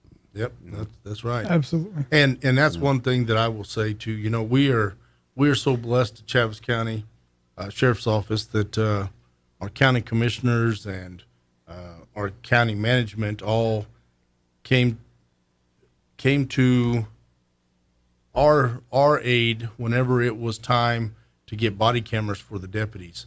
And one of the reasons I say that is because before everything started to happen, we were already spending, once I took office, we started with this camera system, and it was about $30,000 a year. Well, now it's gone up to $60,000 a year, and every person has a body camera as well as a car camera that faces forward and one also in the back seat of the car. And these video cameras show true life as it's happening. So very accurate.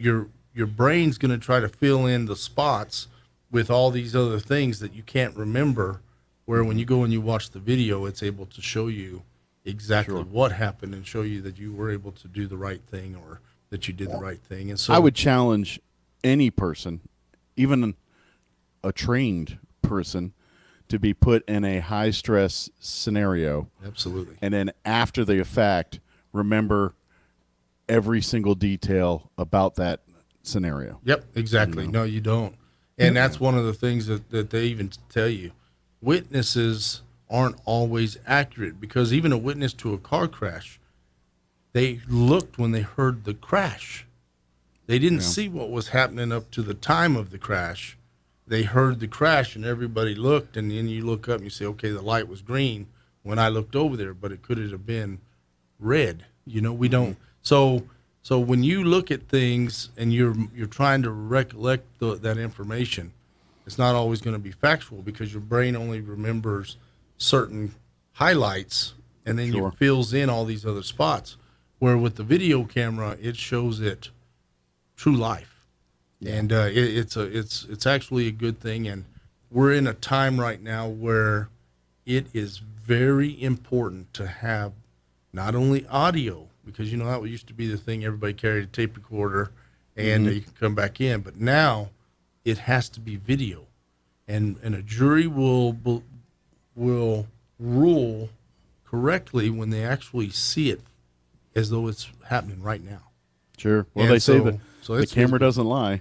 Doesn't lie. That's right. You know, and we know that there's ways to get around and do things, you know, but with the system that we're with, there's no tampering that can be done with these videos. It's And unedited video. It's unedited. We get to store those videos for auto uploaded. Yeah, auto uploaded. You don't load them. You download them yourself. You don't do anything. Go straight into their cloud, and then it's once it's there for 99 years. I would imagine even like if they need to extract excerpts of the video for court purposes, there's probably a whole rigmarole on protocols on how to do that without risking editing, redacting, malicious stuff. And you can't and you can't change it once it goes to the cloud. So, but for us, we have a person who does that specifically, and she's great. She has learned this system in a time when it is so necessary to have videos ready upon demand, really, because IPRA requests have quadrupled. You know, the people are coming in wanting copies of their traffic stops, their video. It doesn't matter what it is. They want they want their video. They want their proof. Yeah, and so we have 15 days to get it, or we have 15 days to respond and say, look, it's still in an ongoing investigation, or whatever it may be, but we follow the guidelines. We're not going to violate any of that. And I'm telling you, it is so important to see it in real life on these videos.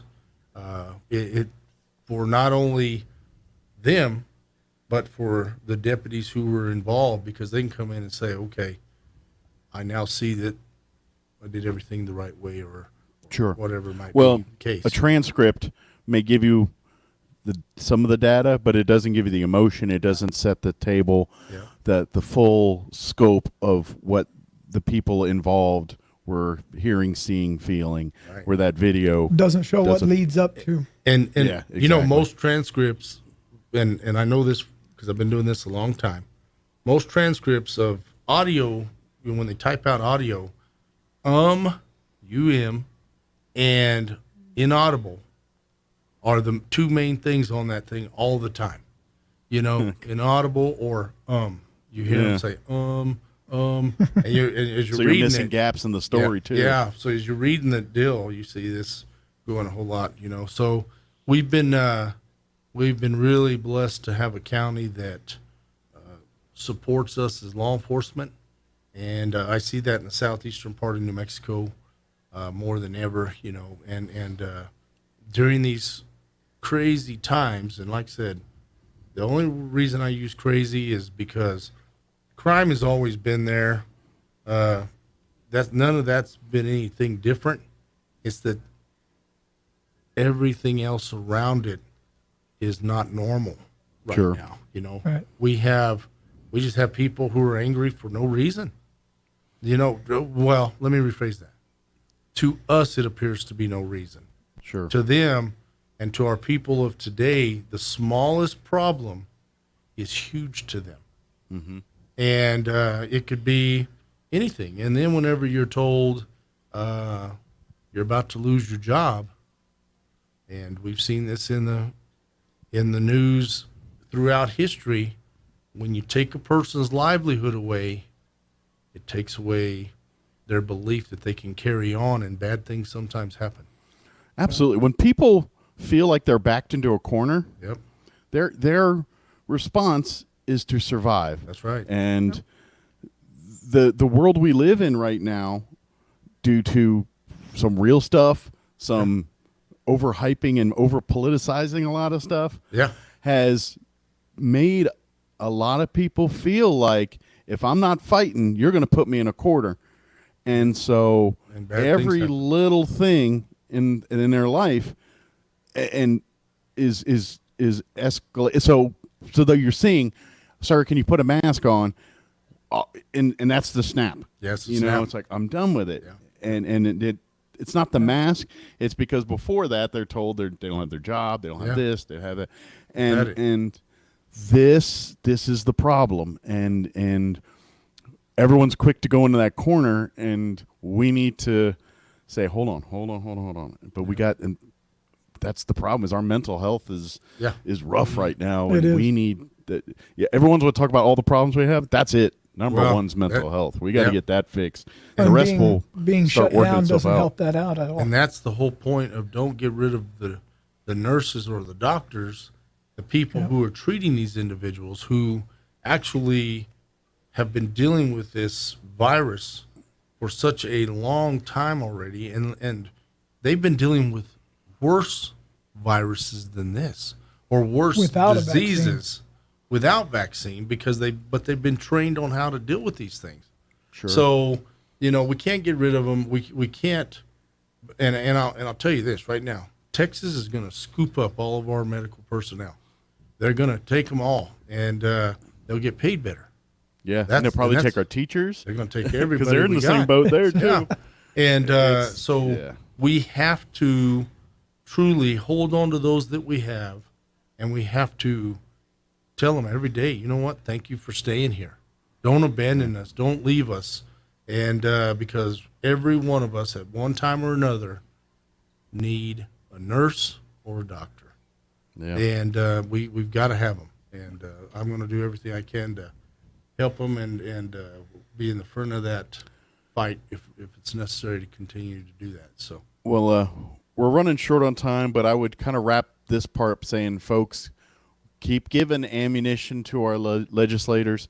If your stories, your nurses, healthcare, you're having experiences, get those stories to our legislators so they can use that for bullet statements when they're in Santa Fe doing their best to try to get some of this stuff resolved.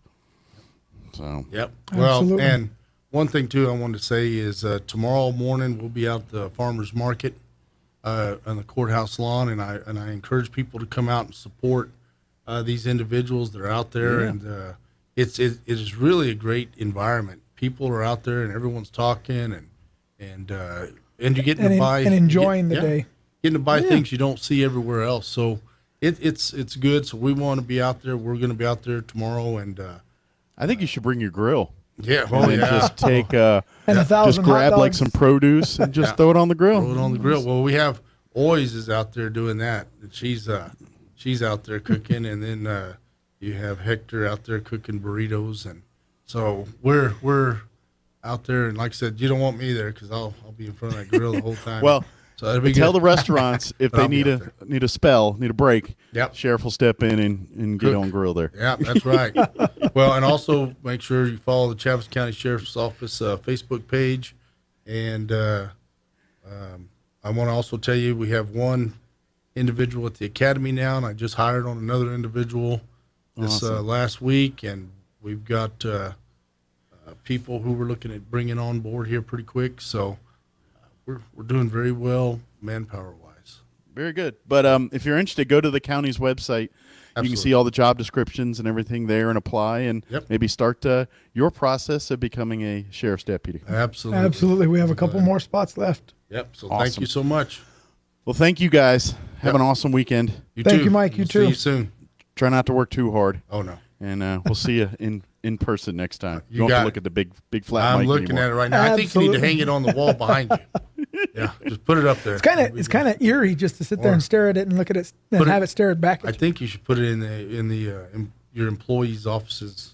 Just Well, have if you just need it staring at 'em. for any Scared Straight programs or even if you just need to keep in the back of a car or something. Yeah. Let me know. The scared straight smile. Yeah. All right. Life of crime will lead you to this. Yeah. Yeah, it actually looks like you're in handcuffs in this thing. It kind of does. Yeah, so that's all right. Seen him in handcuffs. Yeah. Actually, Sheriff, you were right near me all that night. Yeah, that picture I know. was taken. I remember. I was thinking it was going to have the pantyhose you had on. But no. That half They cut that mysteriously off. disappeared. Yeah. Yes, I need to good. put a few deputies on that investigation there. All right. Well, have a good day. Thank you, guys. Thank you, Mike. Have a great Appreciate you. weekend. Sunday, but the times it will arrive at the bus stops will likely vary from the usual times since it will be the only bus in operation. Passengers should expect some delays in the arrival times at stops. You're up to date. I'm Jared Cirillo. Waking up on the right side. This is the Sean Hannity Morning Minute. Watching Biden this weekend during the ceremony, he didn't look particularly engaged during the ceremony at Dover Air Force Base. 13 soldiers killed because he didn't see the obvious, and that was the Taliban taking over massive geographical portions of the country. Apparently he didn't notice. Anyway, during the event, he's like looking down at his watch. A lot of people have been very angry about that. It's true. He checked his watch during the transfer of service members killed in Afghanistan at the airport. You can see him, jerk his left hand, pull the watch out from under his sleeve, look down at it. And then many of us remember President Bush. Remember during that debate? Looked awful. Didn't help him at all. From coast to coast, from sea to shining sea, it's the Sean Hannity Show. So what do you think when you hear an overwhelming number of consumers raved about how these products help them sleep better, calm their minds, help with discomfort after physical activity? Now, is this some new pharmaceutical product? No, it's CBD. And the potential health benefits of CBD are very impressive. It's a safe, natural alternative. You never need a prescription from America's leader. That's CBDistillery.com. Now, they have millions of customers, and CBDistillery.com, they have taken a quantum leap forward with their full Spectrum CBD. Now, it features all of the health benefits of Full Spectrum CBD in a convenient pocket or purse formula, and you can enjoy it anywhere. If better sleep, a calmer mind, less discomfort after physical activity sounds smart to you, and you don't want strong pharmaceuticals, well, just try cbdistillery.com, and if you enter the promo code PATRIOT, you'll save an additional 20% off. That's cbdistillery.com, promo code PATRIOT, 20% off. Not available in Idaho, Iowa, or South Dakota. I'm meteorologist Steve Hamilton with your Pecos Valley weather. Dry and hot today, but we do have increasing rain chances as we get toward tomorrow afternoon and especially Thursday. Sunshine in mid-90s today. Overnight, a few clouds and down to 70. Tomorrow we'll get mostly sunny conditions. Afternoon high in the mid-90s again. Maybe a late day storm. Good rain chances coming up on Thursday and 90. That's your latest forecast. This is meteorologist Steve Hamilton. With the SRN News Business Brief, I'm Rich Thomason. A lower open for Wall Street this morning. Traders getting ready for the August jobs report due out on Friday. A survey shows China's factory activity slowed this month as export demand weakened. The numbers show that the monthly Purchasing Managers Index of the Chinese Statistics Bureau and an official industry group declined to 50.1 from July's 50.4 on a 100-point scale. A sub-measure of new exports fell by a full point from the previous month to 46.7. Officials have warned demand for Chinese exports was likely to weaken in the second half of the year. Correspondent Jeremy House. Home prices jumped a record amount in June. Home buyers competing for a limited supply of available houses. The S&P CoreLogic Case-Shiller 20-City Home Price Index soared 19.1% in June compared with a year earlier. With business, I'm Rich Thomason. The High Caliber Summer Sale is on now at LGS Guns and Ammo. Now through Labor Day weekend, save big on guns, ammo, and everything you need. From brands like Glock, Ruger, Springfield, Smith & Wesson, Mossberg, and more. Plus, massive savings on ammo, targets, magazines, optics, and knives, and a great selection of Springfield St. Edge rifles. The High Caliber Summer Sale on now at LGS Guns and Ammo. Southeastern New Mexico's authority for guns and ammunition in Hobbs or Roswell, and at LGSGuns.com. The massive vehicle elimination event is on now at Roswell Honda. A huge roundup of clean, quality pre-owned vehicles marked way down to clear the lot. They need the space, so you get the savings. Like a 2014 Grand Caravan for just $169 a month, a 2010 Honda Pilot for just $159 a month, or a 2014 Chevy Cruze for just $139 a month. And with $2,000 of payment assistance, now is the best time ever to buy. Get a 12-pack for stopping by, a smartwatch with qualified test drive, and Monopoly with every purchase. The massive vehicle elimination event on now at Roswell Honda, 2177 West 2nd.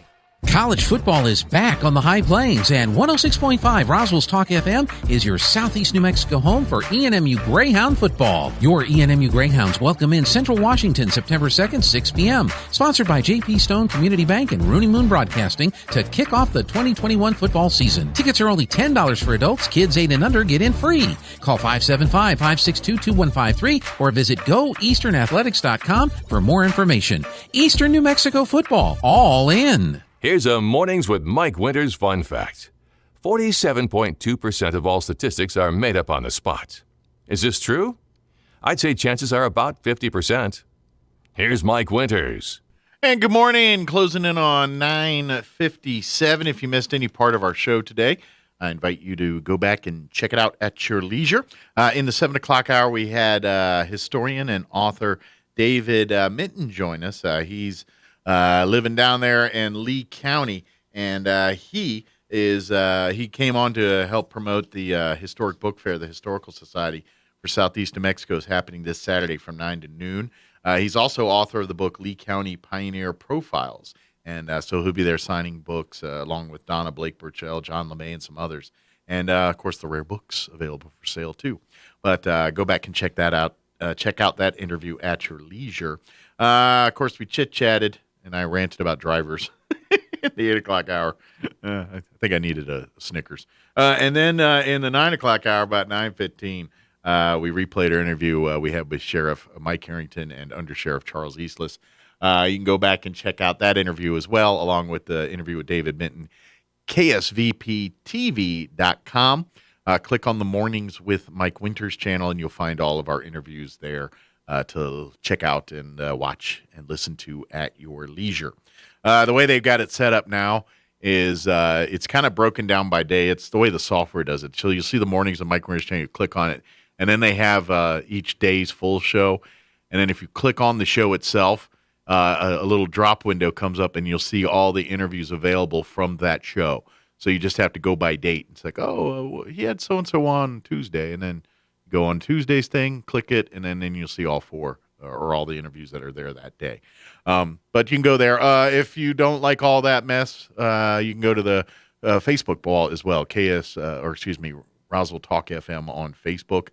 And then you might have to do a little scroll in there because those go chronologically by how we post things. So the interviews will get up there, they'll get fresh, but then they get buried by other events and interviews as it pops up there. So you might have to do a little digging. It's a little easier to navigate and find on the website. But whatever way you prefer, it's there for you to check out. And, of course, if you're wanting to listen live and things and not near the radio, you can always download our app for your smartphones.